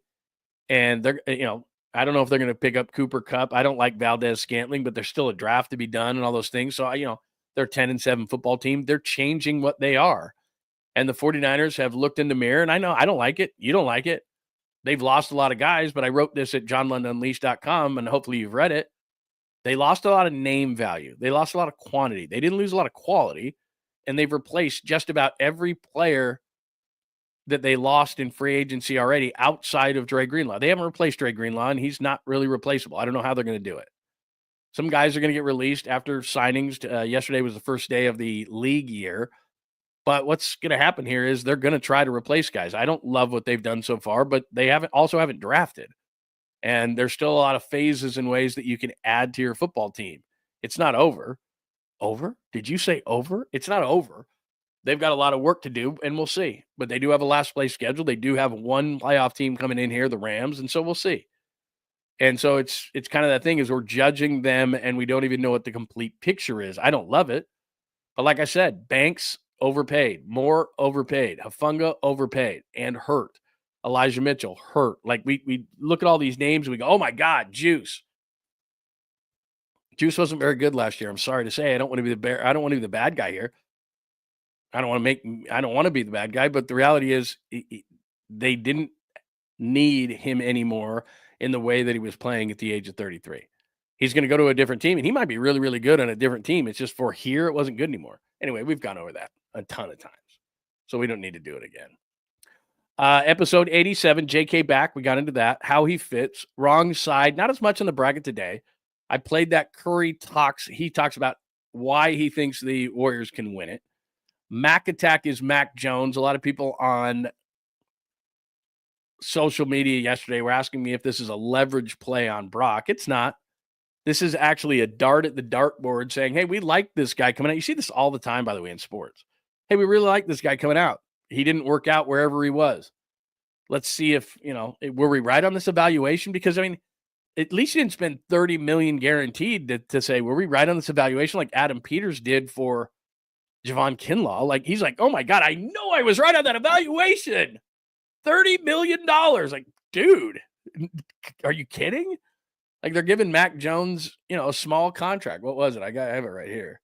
I guess 2 years and $7 million or something like that. Look, I'm not jumping up and down. Let me see. Yeah, 2 years, $7 million. I mean, I'm not jumping up and down for Mac Jones, but I am kind of intrigued by it. Like, if they had signed, I don't know, throw me another quarterback out there. Daniel Jones was a guy that we had talked about. Joe Flacco was a guy we talked. Like, I wouldn't be talking about the backup quarterback of the 49ers. I don't care. Because here's the thing. If you get to the backup quarterback of the 49ers, adios, amigos. Your season's over. Like, when Miami got to Skylar Thompson, sorry, your season's over. Like, it's the biggest drop-off in sports when you go from that guy to that guy. Next man up, not when it comes to the quarterback. There aren't enough of them to go through the league, let alone to go to your second quarterback. So I wouldn't be talking about Joe Flacco. I wouldn't be talking about, hell, I don't even know how much I'd be talking about a Zach Wilson or anything like that. I knew Justin Fields wasn't coming here. I told that to Krug last week. He didn't fit the offense in any way, shape, or form. If you look at who's going to be a backup on a team, look at the starter, and then the backup's got to be a similar type of a player because you don't want to play the offense in a totally different way. Like, if Justin Fields had come here, he never was going to. But if he had, then it's like, okay, we have a one read and run quarterback. We got to totally change the offense when he's in the game.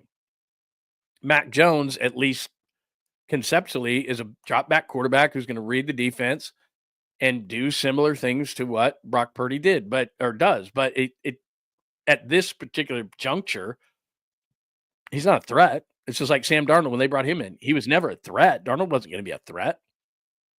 But what a lot of people are hoping is, okay, he resurrects himself and he goes somewhere else. Because the one thing that is intriguing about Mac Jones is his first year in the league, he was really, really good. He was, I think it was second in offensive rookie of the year for the Patriots. A lot of people were talking to him. You look back at that draft, like I said, I've popped this up before, but I'll just do it one more time. And I'm not going to go to the rest of the draft picks because you're going to get pissed at me. Right there. So you look at that and beyond, like I said, all the great picks other than the quarterbacks there. But you look at right where, Mac Jones is picked, and a lot of people are like, damn, Mac Jones? He's the best quarterback out of that group. He was better than Trevor Lawrence as a rookie, and Trevor Lawrence has regressed, and we'll see what he does. Zach Wilson's in Miami now. Trey Lance and his agents are trying to say that he deserves a QB1 shot. It's like, what? Justin Fields was signed by the Jets, and they're going to find out what Chicago and Pittsburgh found out, that he's a run-first quarterback, and you got to be a drop-back guy. Not a drop-back guy, but you got to read the defense at some point. You got to win from the pocket at some point. And there's Mac Jones right there. And a lot of people thought, well, that guy's the best quarterback of the draft after the first year. That's what they thought. And so remember, he played 1 year, started 1 year at Alabama. 41 touchdowns, 4 interceptions, had a bunch of great weapons. And he was great. So he went into New England. Bill Belichick's the head coach. They run a conservative offense. Mac Jones is successful his first year. And then I have no idea what happened after that. He alienated teammates, if you remember right, pissed off a lot of people, did not play well, a lot of stupid throws. That's just what I remember. A lot of stupid throws from Mac Jones. We're like, what is he doing? And, some of that, and this is how I explain off Brock Purdy last year, and you can agree or disagree with me. The more weapons that Purdy lost, the more he tried to force things, the more he tried to play out of who he was, which is you're Brock Purdy. Your biggest superpower is you don't turn the ball over. You're smart. So he got out of that element because all of a sudden McCaffrey's down and Mason's down and Ayuk's down and he's getting pressure. So all of a sudden it's like, okay, and the defense sucks and the special team stinks. And that's what complimentary football is that I don't have to play out of my comfort zone. I don't have to play out of my zone because I know my defense will get it done. I know that my special teams won't make a mistake. Well, last year it was like your special team stinks, your defense stinks, and you better do it offensively because that's the only way you can win a football game. And so what did he do? He tried to do too much. What does Brock Purdy not want to do? Not try to do too much.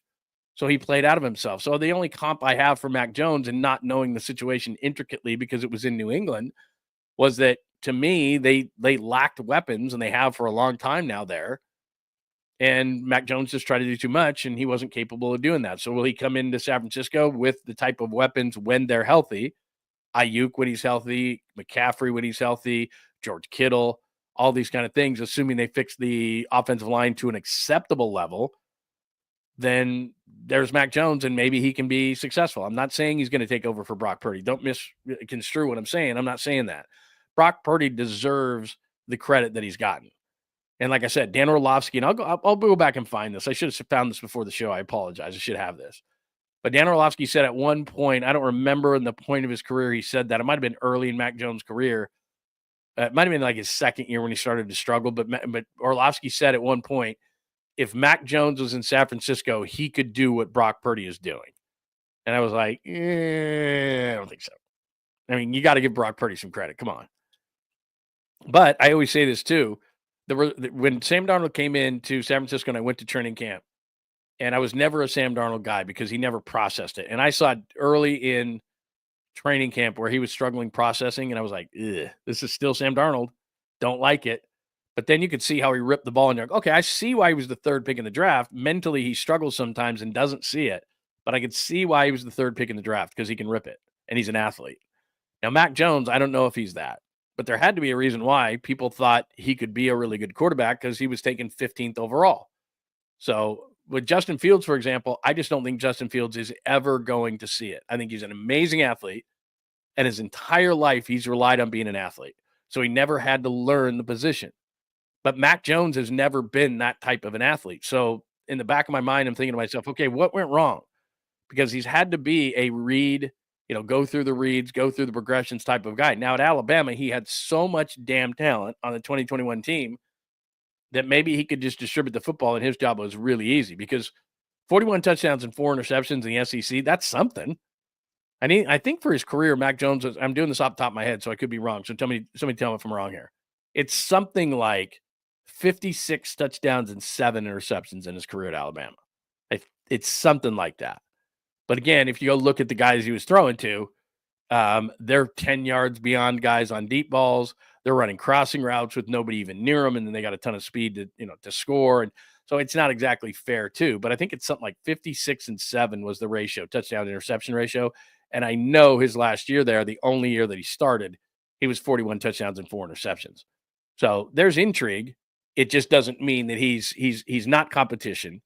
This doesn't mean that he's going to be leverage against Brock. Although somebody said this a little bit earlier, I think it was Dom. Dom said this a little bit earlier. I do wonder if his agents are like, we better get into camp. Like, I don't know. Because only Kyle and everybody in that building knows what the intrigue level for Mac Jones was back in 2021. Because we hear from insiders all the time, well, he loves this guy or loves that guy or this, that, and the other.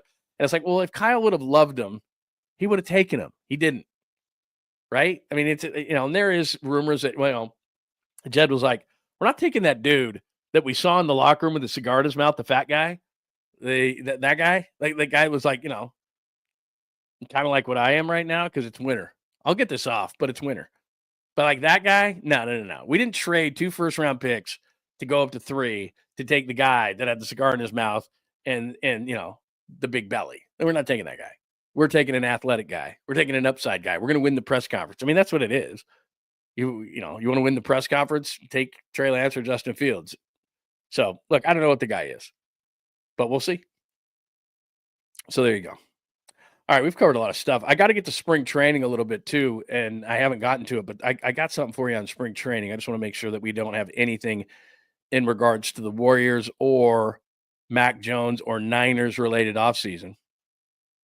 Hi, Jess, man. It has a highlight reel of dirty plays he's made. Yeah, you're right. Didn't he try to trip a guy or something like that? Now that I think about it, that's a good point. Yeah, there you go. Kicks, guy jumping over him in the man parts, gets a sack, fumble, twists the ankle of the guy who sacked him. I remember that. He was the quarterback when this wasn't his fault, but Chandler Jones got the interception in Vegas, and that was because Jacoby Myers threw it back across. And then remember, he trucked Mac Jones. Somebody get that video for us. Remember that? Mac Jones tried to tackle Chandler Jones after that interception, and Chandler Jones just Heisman him and just trucked him. That was amazing. I just remembered that. That's a great call right there. What else? Oh man, that's hilarious. Let's see. What do we got going? Nope, people are talking politics. Not doing it. Not going to bring it. Juice Meat with the Steelers, got that. Let me go down to high on the comments here. Oh, we got I always make sure that we hit up our supers. And if you got a super and you want to get your comment, question, thought on the board, hit us up on supers. That would be amazing. Our good friend Harry Johnson is here, everybody. Can I ask a personal question? Are you looking for another radio job? If so, how long is it going to be before you move again to another city for one? It's funny you would ask that question, because for those who don't know my background, I got into radio. Like I said, I played that Steve Young interview. So like in 98 and or 97, I guess it was. And the Jazz were playing the Bulls. And so I covered somebody gave me David Locke, who's the play-by-play voice of the Utah Jazz, gave me an opportunity to be the radio reporter for the Bulls locker room in 97 and 98, and then gave me a regular job doing middays in Salt Lake City. And then after that, met my first wife up in Portland, Oregon, went there. From Portland, I worked for ESPN in Pittsburgh. I ran a station and did Steelers pre and post game up there. Got offered a morning show in Detroit, which I worked for a number of years. But then, like I said, I was going to sign a contract, and I was pre and post game for the Detroit Lions radio network. And I went up to my then wife and said, "Hey, we're going to sign a new contract." And she said to me, she's on the West Coast, and she said to me, either the job in Detroit or me, you make a decision. And, so at the time, that's what I did. I said, okay, let's not do that. And we go back to the West Coast. And actually, we didn't go to the West Coast at that point. We went to Dallas. I was working for ESPN again in Dallas. And I was doing, like I said, pre and post game for the Cowboys. I was running the Dallas Mavericks radio network, and I was working for Mark Cuban. So I went there. And then from Dallas, there was we went back to the West Coast. I was actually working in Portland again because my wife was from there. I'll be honest, we were having marital problems. And so we went back closer to home. It was really cool because I really enjoyed working for the Portland Trailblazers radio network. I was doing pre, half, and post for them. Worked with a guy named Michael Holton, who you might remember, went to UCLA. Really, really cool guy. Became a good friend of mine. Was working for the Oregon Ducks. They went to the national championship against Auburn the year that I was there. I was only there for 1 year. And I guess you would call a recruiter for radio was listening to my show. His name was Rick Scott. He was a big sports radio consultant. He was up in Seattle, and he heard my show in Portland and knew that 95.7 The Game was starting in San Francisco. Called me, asked me if I wanted to go down there. I was like, absolutely. And then I was there. I went to, obviously they started in July of 2011. Stayed there till 2016. Worked with Tolbert from 16 to 19. Papa came over to the game. Came over to KMBR 2019, and we worked together until November of 2024 when I became too expensive. Ratings were really good, by the way, with us, but I became too expensive, and that's what happened. So as a long way, because why not just tell everybody exactly the history of me? I'm not really looking for a radio job. I moved all over the country for radio, and I enjoyed it. I think it made me a more well-rounded talk show host, and I understand about I didn't live in the South, but I covered college football a lot, and I realized their passion because I almost got killed by Auburn fans on a stage in Scottsdale before the national championship game. If I haven't told that story, I'll tell it to you in a minute. But so I have a well-rounded background and have worked in just about every single market in the country. I've worked nationally for ESPN, so I understand the national thing. I actually moved up to Bristol for a summer when I was living in Detroit and did a game night on ESPN radio for a summer, which was very challenging. You're looking at 50 TV sets and you have to do a talk show and keep everybody up to date on what the score is for the baseball games. They've done away with that since then because it's just a stupid thing that I'm in the middle of a conversation that it's like, oh, there's a base hit to left field and the Twins lead the Royals 3-2. And then it's, you go back to having a conversation. It was maddening because there's 10 games going on and I got to update every game and I got a producer in my ear going, the Twins just scored. The Padres just scored. It's like, how am I supposed to see that? And I'm supposed to have a competent conversation with somebody. It's crazy. So anyway, So point is that I've moved all over the country for radio. I enjoy the Bay Area really just to an incredible level. My son is in college, as everybody knows. I brought him up a million times, and he was on the show from New Orleans. He's 21. He's a junior, finished up his junior year at Arizona State. And then I have my wife and two stepchildren, and one is in ninth grade and one is in seventh grade. So we're pretty well set here. So if it was in the past, if it was 5 or 10 years ago, yeah, I probably would jump off. And I had opportunities after I left KMBR. People called me and said, "Hey, would you come here? Would you go there?" Like I said, I've run radio stations. I've been a talk show host in every day part. I've done all these different things. I've been a consultant. And I just didn't feel like moving out of the market was something that I wanted to do. I had talked to certain stations about, hey, if I could stay here, would you let me do something? And after a couple of conversations, those things, they said, nah, we want you to be local, which I totally get it for a local radio station. So yeah, I don't think I would. It would have to be just an amazing opportunity because I love the Bay. So I don't think so. And we've started at the Bay Area Sports Collective. We're new. We're growing that whole thing, and it's really, really cool. But working with Tolbert and working with Pauly and growing that thing, and I'm sure that we'll add more shows throughout time and really make that kind of a dominant force. But it takes a while to grow anything. I think that that's what we're going to do, and especially given the day and age of what we can do in these YouTube shows and the way that you can make a living doing it. I think that this is what I should be doing. I think it's really, really cool. And in the past, like I said, I probably would have jumped to another show or to another city, or and like I said, I've already done that, and I don't really want to do that. So that might have been too long of an answer to your question, but since you asked me, that's the whole deal. As far as the thing almost getting killed in Scottsdale, and the only part of the country I haven't worked at in sports radio is the South. So I was working for the Oregon Ducks radio network. I was up on a big stage in Scottsdale. I didn't realize that there was going to be two pep rallies, one for Oregon and one for Auburn. And people from Auburn, they had been in a national championship game in football since 1957. So they were there was a parking garage across from this big plaza in Scottsdale where I was doing my show, and it was closed off. So it was closed off for Auburn fans first and then Oregon fans second, and they would clear out between. And so I'm on this big stage, I'm doing this national radio show, and I didn't realize it was the Auburn fans who was in there. So I thought it was Oregon fans. And so this guy had walked by me, and this was the year that Cam Newton won the Heisman Trophy. And remember, he had all those issues. And a guy handed me a shirt that was yellow, Oregon yellow, with green on it. And it said, Scam Newton Heisman Trophy. And I thought it was funny. So I put that shirt on, and I'm doing the show, and I'm talking trash about Auburn because I think it's Oregon fans that are in there. And it was actually Auburn fans. And so I'm on this elevated stage, and I see War Eagle flying around way up there, up on the stage ahead of me. And then there's Bo Jackson. And I realized that, this is all Auburn fans.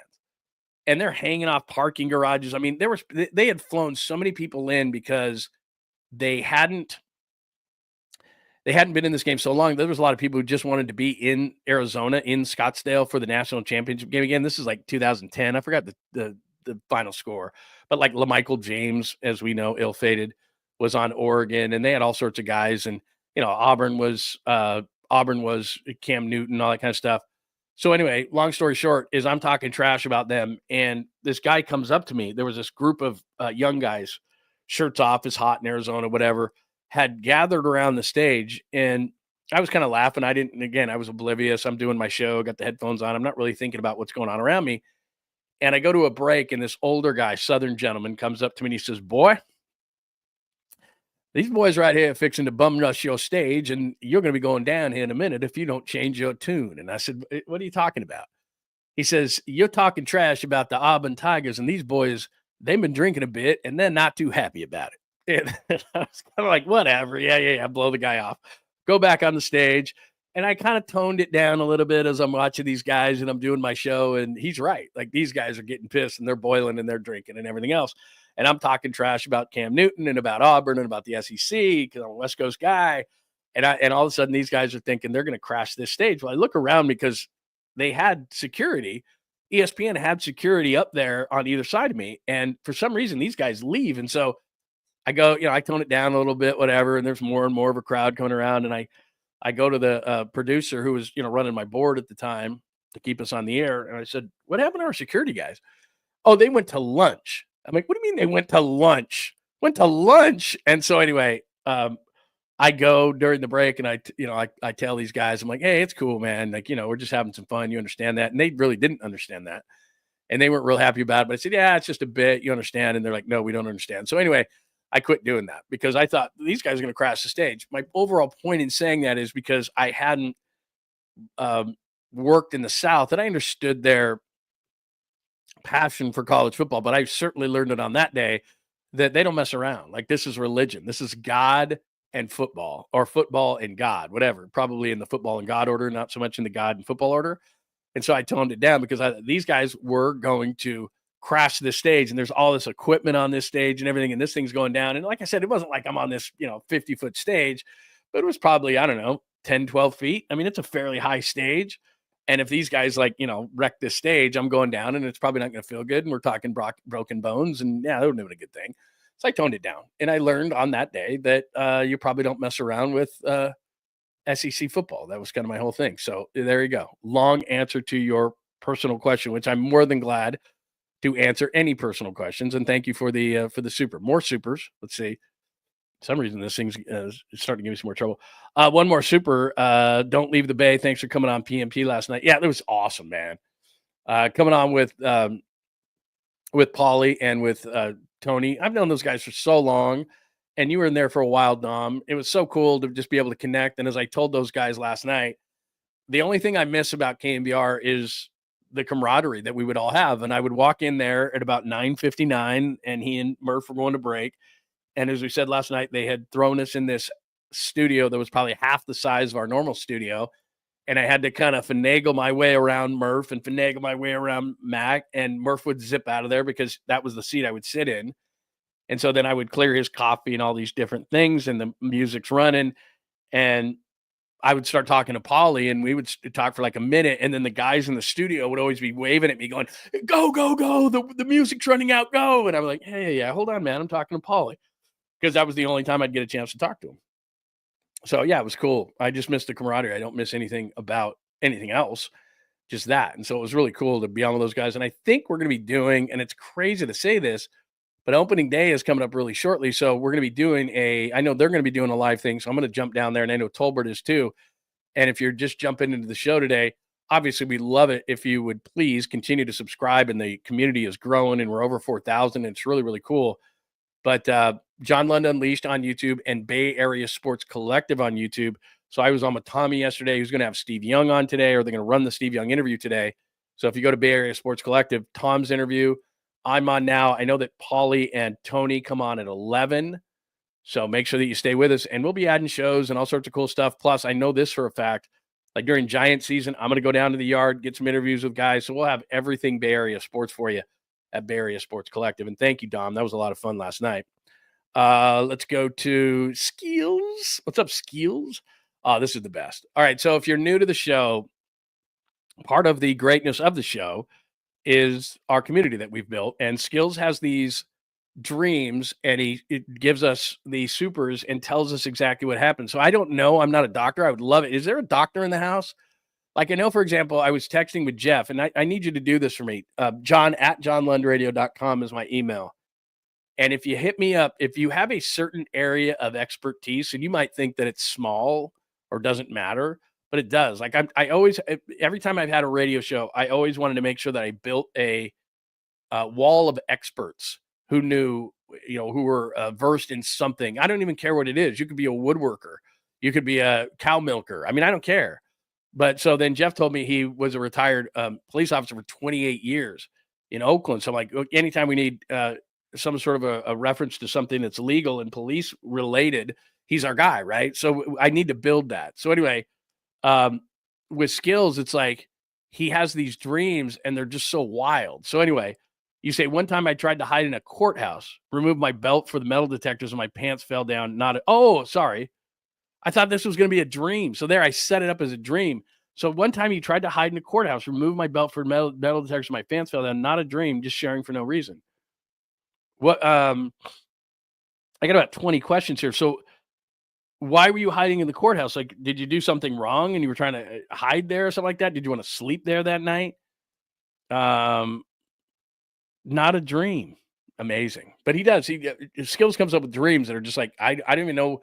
Like the reason I brought up that thing for an expert is we need some sort of a psychologist or some sort of a doctor who can explain exactly what this means, because I don't know. I'm not smart enough to know those kind of things, clearly. Oh, look at you, AJ Cruz 75 with the new T-Toss hat for the Texas Rangers. No caramel coffee today. Stay mocha, my friend.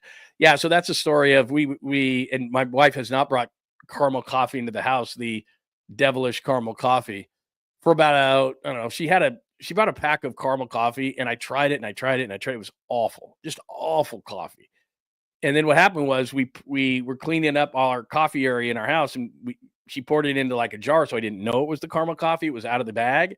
And then for like 2 straight days, I made caramel coffee. I was like, oh my God, it was terrible. By the way, I have a story as part of the Caboose Pistol Day on the T-Toss hat, which I'll tell you about in a minute, so don't let me forget about it. Thank you, AJ Cruz. That is awesome. By the way, it was just the AL West. They did a T-Toss hat, the A's ass hat, and the Angels anals hat. Like what happened with every other hat was fine except for the NL West. The only team that did the Astros survive it. What did they do with the Astros? I think they did something weird with that hat too. But the Angels were the anals, the Rangers were the T-Toss, and the A's were the ass. Like, somebody must have taken, like, whoever was that person who was supposed to be the editor for these hats was on vacation that week. This week we're doing the NL West hats. Like, whoever the backup guy was, yeah, I got fired. Seriously, did he not? I mean, he had to have gotten fired. Goodness, man. Harry says, I'm thrilled you're staying. My dad died recently, and your content helped me get through. You're like a buddy now. Bro, I can feel you. I can give you a little bit of an antidote. Not that it's going to help. But I found my parents lived in Arizona. I know you live in Arizona. Big fan. I found out, like, so Pop and I were doing noon to 3 on 95.7. And at about 11:45, my dad called me one time years ago. And my dad would never call me right before a show, right? He knew we were on at noon. It was 11:45 in the morning. So I answered and I go, is everything okay? Like, I didn't even say anything. I just said, is everything okay? And he said, I got to tell you, I got pancreatic cancer. It's stage 4. Not going to make it. Just call me after a show. And I'm like, what? And I went into our program director's office, cried for like 5 straight minutes. And I just said, I got to do a show. Like, I don't want to be, because it's sometimes when that happens, you just want to be focused. And then, I went home and I remember just bawling for days, because I just took, first thing out of my mouth was, we're going to beat this and this is going to be fine. And it doesn't matter. And we got this. And then he goes, no. He goes, it's way too late. Sorry. In fact, today is March 13th, right? It was on March 18th of, I think he died in 14. So this, it was like March. Yeah, it was March of 14. March 18th of 14, only because he said he had a weird feeling in his side on March 17th. They had a St. Patrick's Day party. And then the next morning he woke up and he's like, this feels weird. And then he went into the doctor later that day and they said, yeah, you got stage 4 pancreatic. That's it. And they gave him 90 days to live and he passed away in 84. So yeah, it's not great. And I'm not saying that to lessen anything that you're saying here, to play topper or anything like that. And I hope it doesn't come across like that. Only reason I'm saying is I feel you, man. It's tough. It is really, really hard. And I don't know how your dad passed, if it was sudden or if it had been a long illness or whatever the case may be. But I always just tell people that, because I went down there every single weekend. He lived in the Tucson area at the end of his life. And I went down there like every other weekend, just like, I got to see him. We were really, really close. And it sucks. I mean, there's no other way to say it. I mean, we've all lost parents, loved ones, people close to us. Cancer sucks. We know that. And there's just nothing else. For those who haven't experienced it before, the only thing I can say when you lose a loved one, a parent, anyone that, close in your family, is you never get over it. You just learn to live with it. And it's just kind of the things that you do. And what I try to do now is I try to laugh and smile and everything else. The thing I would advise you to do, especially if you have a sick parent or family member, take as much video as you can. Cause I have 1 million pictures of my dad, 1 million, but to hear, like, I have a little bit of video of him. And so every once in a while, if I hear it or if I watch it or anything like that, that brings it back. Pictures are great, but it's video. It's like I want to hear him and I want to see him, and those kind of things. They really help. So sorry to hear it, bro. I really am. And like I said, we have a great community here, and we always have. And I don't mean to bring everybody down. That's not what I'm trying to do today. But we kind of pick each other up, and it's been really, really cool to have this community around, because like I know Skills, your daughter, and I don't want to bring up anything out of turn, but when we heard your daughter was having some issues, which I think she's over that, right? It's it's like, bro, it's we all pull together. So it's a really cool community that we've formed here, and people are really cool. And so if I've in any kind of tiny way helped you through it, that's great. I know that somebody had emailed me about their divorce they're going through, and that we'd helped in that way. And it's like, I can't tell you what that means, because look, man, I just get up every single day and try to have fun and be real and and provide entertainment and everything like that. And then when somebody says something like, hey, you're helping me through this, that, or the other, it's great, because that's all I'm trying to do is entertain people. I mean, I'm not trying to get too deep here. I'm trying to inform a little bit, but we're mainly trying to entertain people, right? I mean, that's just what we try to do. So yeah, exactly. The fry man, baby. The fry man. I mean, that's just how it is. But we all go through it, and I'm not unique in that way. Everybody's had these things happen, and it sucks. I mean, there's no two ways to put it. I can't, there's no way to spin stuff like that. So anyway, hey, thanks for sharing. We really appreciate it. Let's see. What else do we have today? Yeah, was that what it was? The Houston thing? Yeah, I mean, whoever did the NL West hats, my God, man. I mean, seriously. In fact, I think I have, actually, I do think, let's see, I know I have that as part of the Sweet Clean Family Friendly Caboose Bills. I'm jumping ahead to the caboose real quick. I'm going to go back to spring training. Don't let me forget about it. I'm going to go back to spring training in just a second, but we need to pick me up here. Look at this. I mean, just people are amazing. Like, I would have never thought in a million years this would happen. So the T-Toss hat, which AJ, you brought this up, that's eBay. Like, they're going for 1,000. Like, people ran out and bought these hats, and now because they pulled them off the market, people are they're selling them for $1,000. Now, I don't know that people are buying them, but look at that. $1,000, $1,000. Like, that's the T-Toss hat that they pulled off. So people ran out and got the hat, and now they're pulling it up on eBay. And like I said, I know that they're putting them out there. I don't know that they're selling them. And I saw the same thing with the Anals hat and the same thing with the ass hat of the A's, that people ran out, bought these hats, and now they're putting them up on eBay because Major League Baseball did away with them. They pulled them. And now people are selling them for like $1,000. I mean, look at that. Texas, T-Toss Rangers, New Era, Rare, 7.5, $9.99. Like, what? I'm not paying that. Like, it's funny, and it's a good, it's a funny bit story. It's a good Sweet Clean Family Friendly Caboose Pistol story, but come on. Are people buying those? Like, I know they're up for sale. There's a huge difference between running out, putting them up for $1,000, and actually people buying the T-Toss, the Anals, the ass hat, the whatever, the NL West mess of a hat. I don't know if people are doing that. All right, let me hit a little bit of spring training. I mean, a little bit of spring training here. And again, you can talk about anything you want. If you want to get into Kaminga, which we've discussed, if you want to get into Mac Jones and what's going on with the Niners still in free agency to discuss, we can do that. Do remember, at any point, if you go to John Lund Unleashed on YouTube, you can go back at any point and watch the show. And right after the show, we hit the magical button and we put the chapters. So if you go to John Lund Unleashed on YouTube and you want to watch a specific part of the show, we put it on the chapters, and all I have to do is click on it. And therefore it makes it really easy, because you're like, I don't want to talk about the T-Toss hat. I don't want to talk about, depressing things. Okay, totally cool. So then we can move ahead to that. All right, so here's what's going on as far as spring training is concerned. And before I put this up on the board, I preface everything with spring training. I wrote this at johnlundunleashed.com right when spring training started, that you take everything kind of with, okay, get your work in. Don't leave all your hits in Arizona. I don't care if you're hitting 500, because everything resets. I don't care if you got a great record. Everything resets. In that piece that I wrote a few weeks ago, I gave you 2024, like Logan Webb goes for a 10.97 ERA and was like 0-3 last spring. He was just fine. Thank you very much in the regular season. Guys who had great springs had terrible years. Guys who had great springs had great years.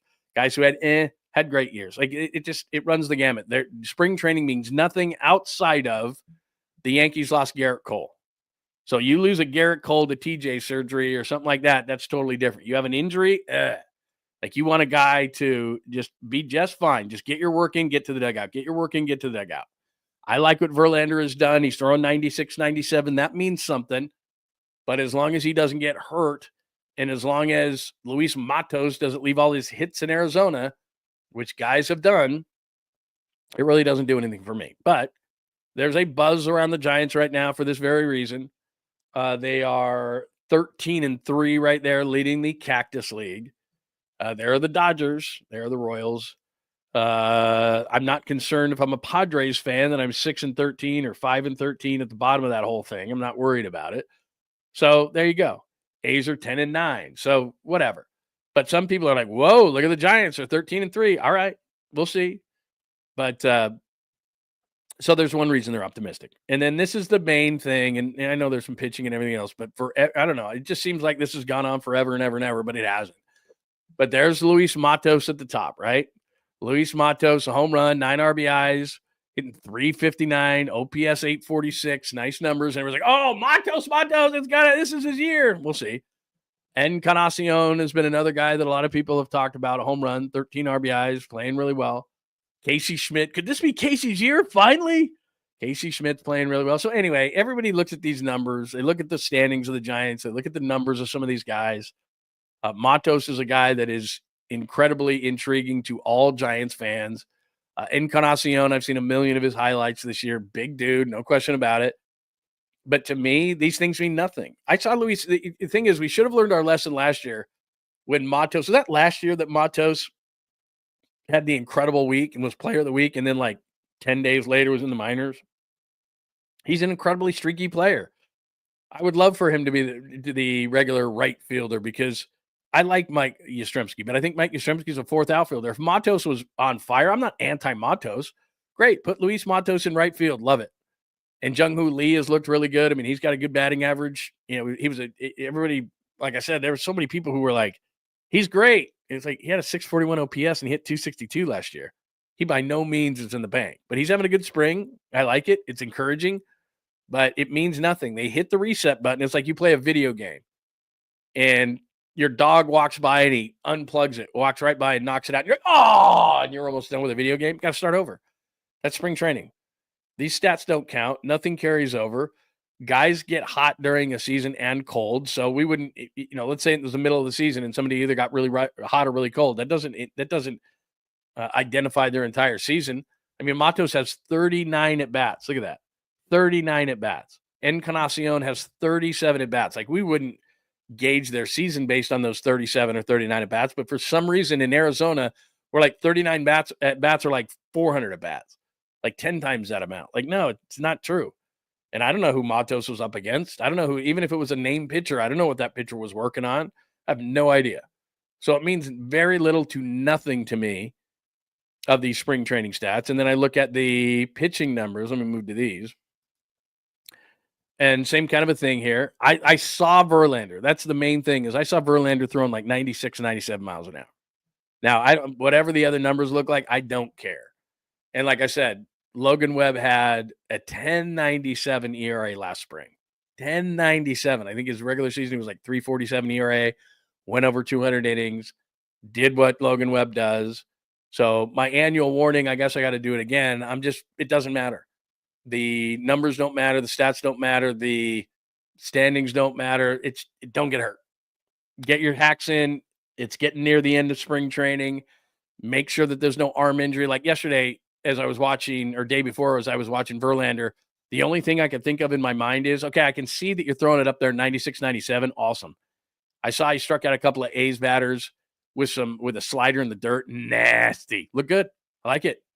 Now get off the mound. Like, I get it. Like, you don't have to work anymore. Like, I don't want to see Verlander again. I don't want any of these pitchers. I don't want to see Logan Webb again.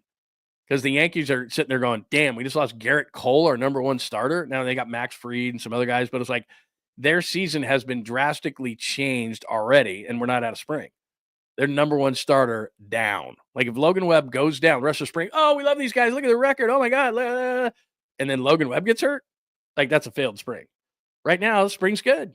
Everything's looking good. Guys aren't getting hurt. Guys are getting their work in. certain players look good. I wouldn't care if certain players aren't hitting yet. I would hope that all the guys who are hitting don't leave all the hits in Arizona. And I just don't want to hear about any kind of injuries, strains, whatever. And nothing like that. No ankles, no strains, no back injuries, no my back hurts, no locked up back, no strained this or that. Like, that's at this point of spring, that's all I care about. They could lose every game. Everybody could strike out every time the rest of spring. I do not care.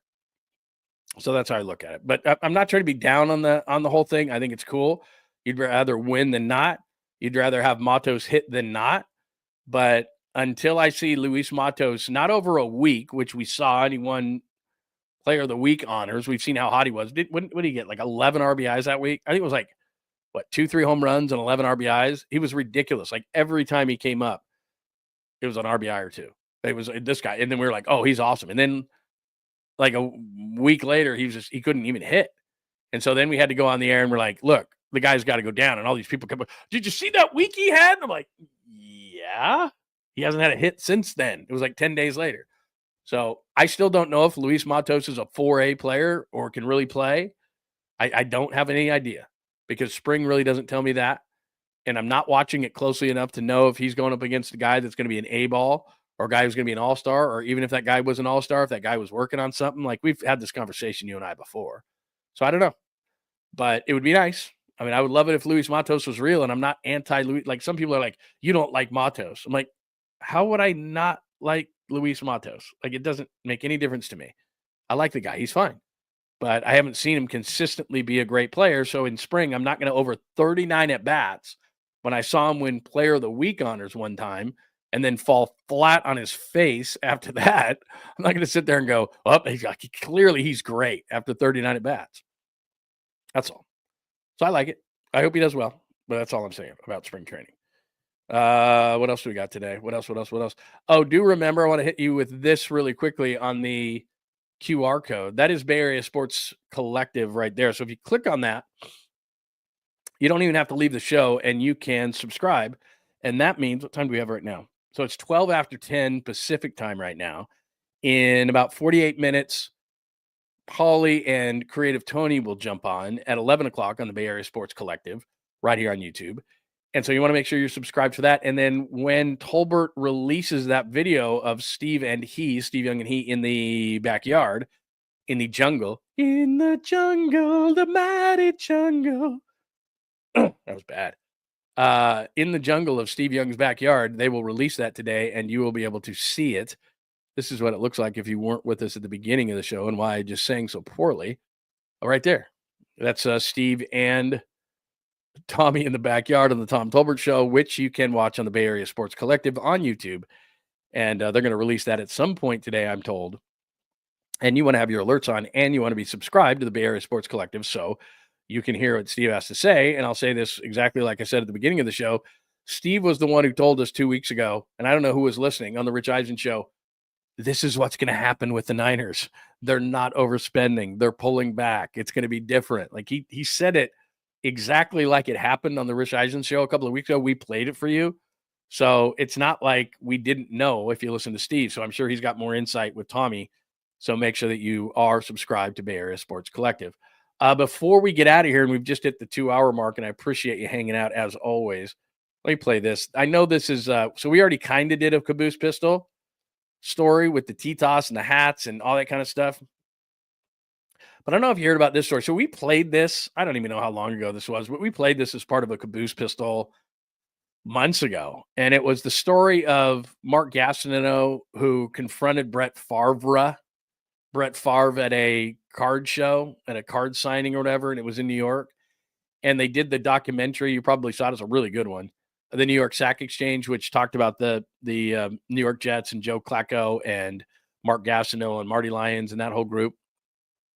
And so they did the documentary. And in the documentary, they filmed Mark Gastineau confronting Brett Favre. And if you remember, Gastineau had the sack record, but Brett Favre fell down, remember? And here comes Michael Strahan, and he falls down, and Strahan gets the sack record, and Mark Gastineau gets knocked out of the record books, a former defensive end for the New York Jets. And so then in this documentary by ESPN, they show Gastineau confronting Brett Favre, and now Gastineau is suing ESPN for $25 million, which I don't understand because you did this.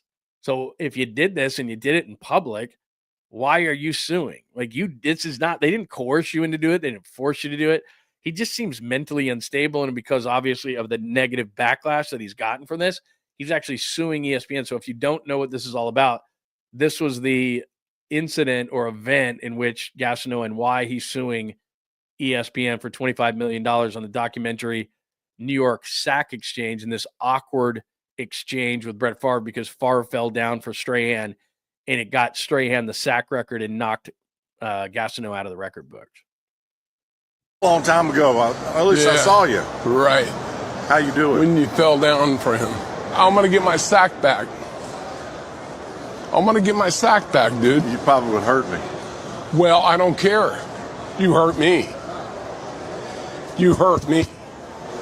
You hear me? Yeah, I hear you. You really hurt me.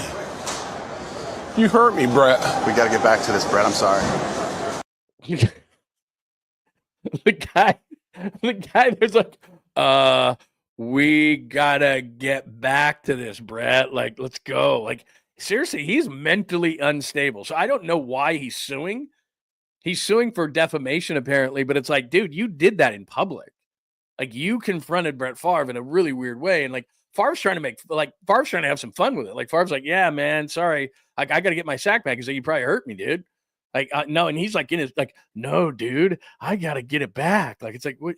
Because that's his only claim to fame anymore, right? It's like, I had the sack record. Dude, records get broken. Like, whatever.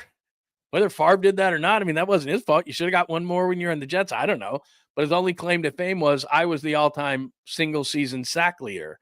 And he lost that. And I don't know what's going on. He got hit in the head way too many times. But it's like, I don't know how the legal system works in these kind of a situation, but I'm just going, hey, he did that publicly.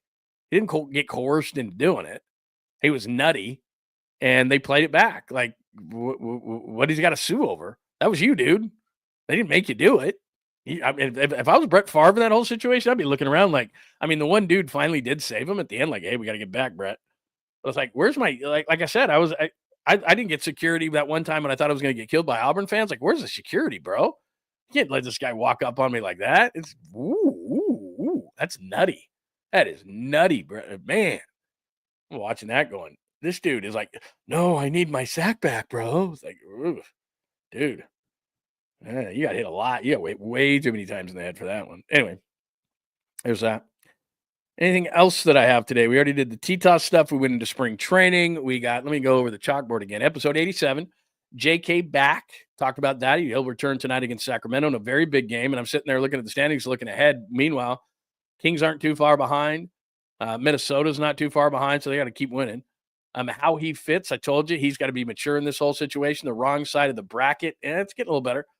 Curry talks, believes they can win the championship. The Mac attack. Mac Jones is here. Is that going to provide any kind of competition or any kind of leverage for the Niners? No, but it's an interesting story because Kyle Shanahan apparently wanted him in the 2021 draft, which I showed you. And then I went into a rabbit hole about the 2021 draft and all the guys they could have had instead of Aaron Banks.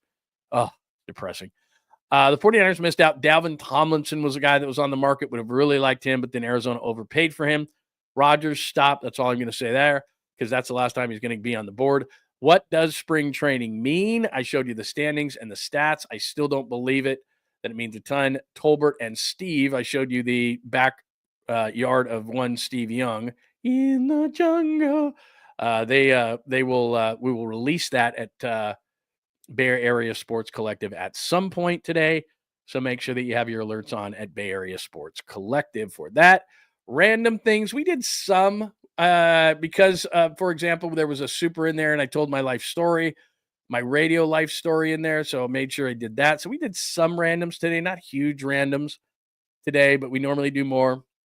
Caboose Pistol, we did the hats that are going for $1,000 and that weird Mark Gastineau thing at the end there. Is there anything else I'm missing? Has anything happened? I haven't looked at Twitter Sox X in a while. Is Cooper Kupp signed anywhere? Anything like that? Am I missing anything? Let me see here. Let me make sure I've got everything. Anyway,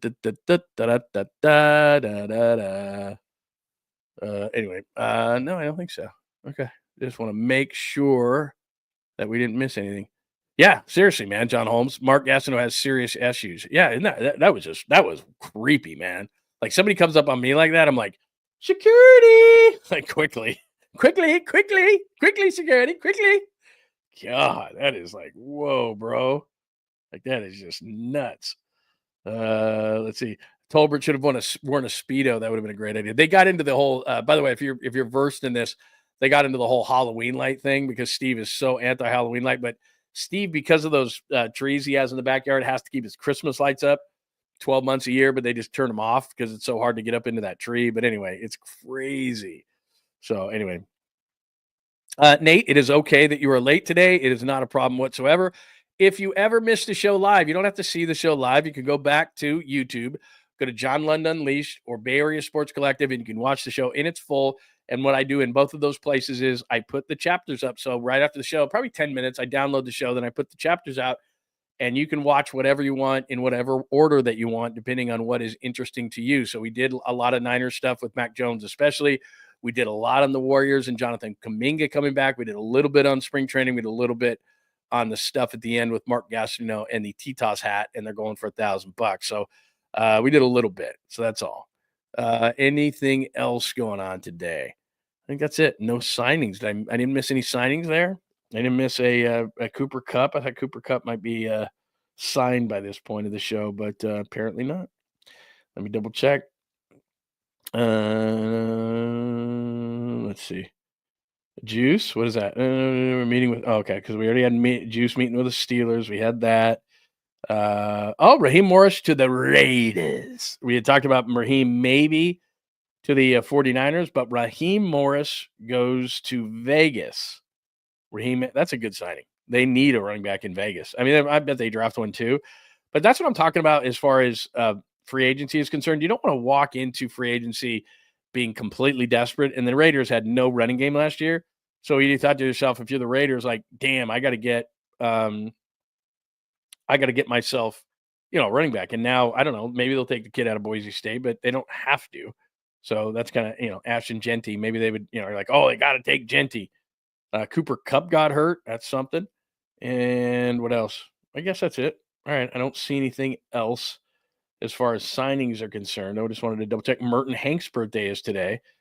Merton Hanks, when I was working for the 49ers, was a post-game host with me, and he would be 3 hours ahead, and it was absolutely crazy. He would be like 3 hours ahead of – oh, here we go. The sense around the league, Cooper Kupp doesn't plan on having a long, drawn-out process, prefers to make a decision, draw an interest from at least 5 teams, done sooner rather than later. That gives me nothing. Man. I want to know where he's signing. Could we do that? Could we speed that process up before we get off the air here? All right. Here's what I will do. It's 10:23 Pacific time. So give yourself a little chance, grab yourself some coffee, breakfast, use the restroom, whatever you have to do. And then Paulie and Tony will jump in at 11 o'clock. There you go. 11 o'clock for those guys. So make sure that you hit that up. All right. 11 o'clock on the Bay Area Sports Collective for Tony and Paulie. And then look for that release for Tom Tolbert with Steve Young. That's it. Thanks for tuning in today for a Thursday edition of the show. We always have a great time on Friday. Thanks for the supers as well. Want to make sure that we thank our guys again for the supers today. John Holmes, you're the best. Dom, it is great to see you. Skills Report, AJ Cruz 75. Did I mention Harry Johnson? He did a couple today. So thanks for the supers today as well. Everybody have a tremendous Thursday. One more time, just want to make sure that you know. YouTube, John Lund Unleashed. YouTube, Bay Area Sports Collective. Make sure you're there. At John Lund Radio. You can watch us on X every single day and on Instagram. We're also on Twitch and Facebook as well. Everybody have a great day. And for all things Unleashed, just go to johnlundunleashed.com. Have an incredible Thursday. Thanks for hanging out with John Lund Unleashed. We'll try to be better next time, though I wouldn't hold my breath. Please like and subscribe on the John Lund Unleashed Pod YouTube channel. Watch live shows weekdays at 8 a.m. on YouTube, Instagram, and X. And make sure to have your alerts on for shows throughout the day or night. All things Lund can be found at johnlundunleashed.com. johnlundunleashed.com. Goodbye!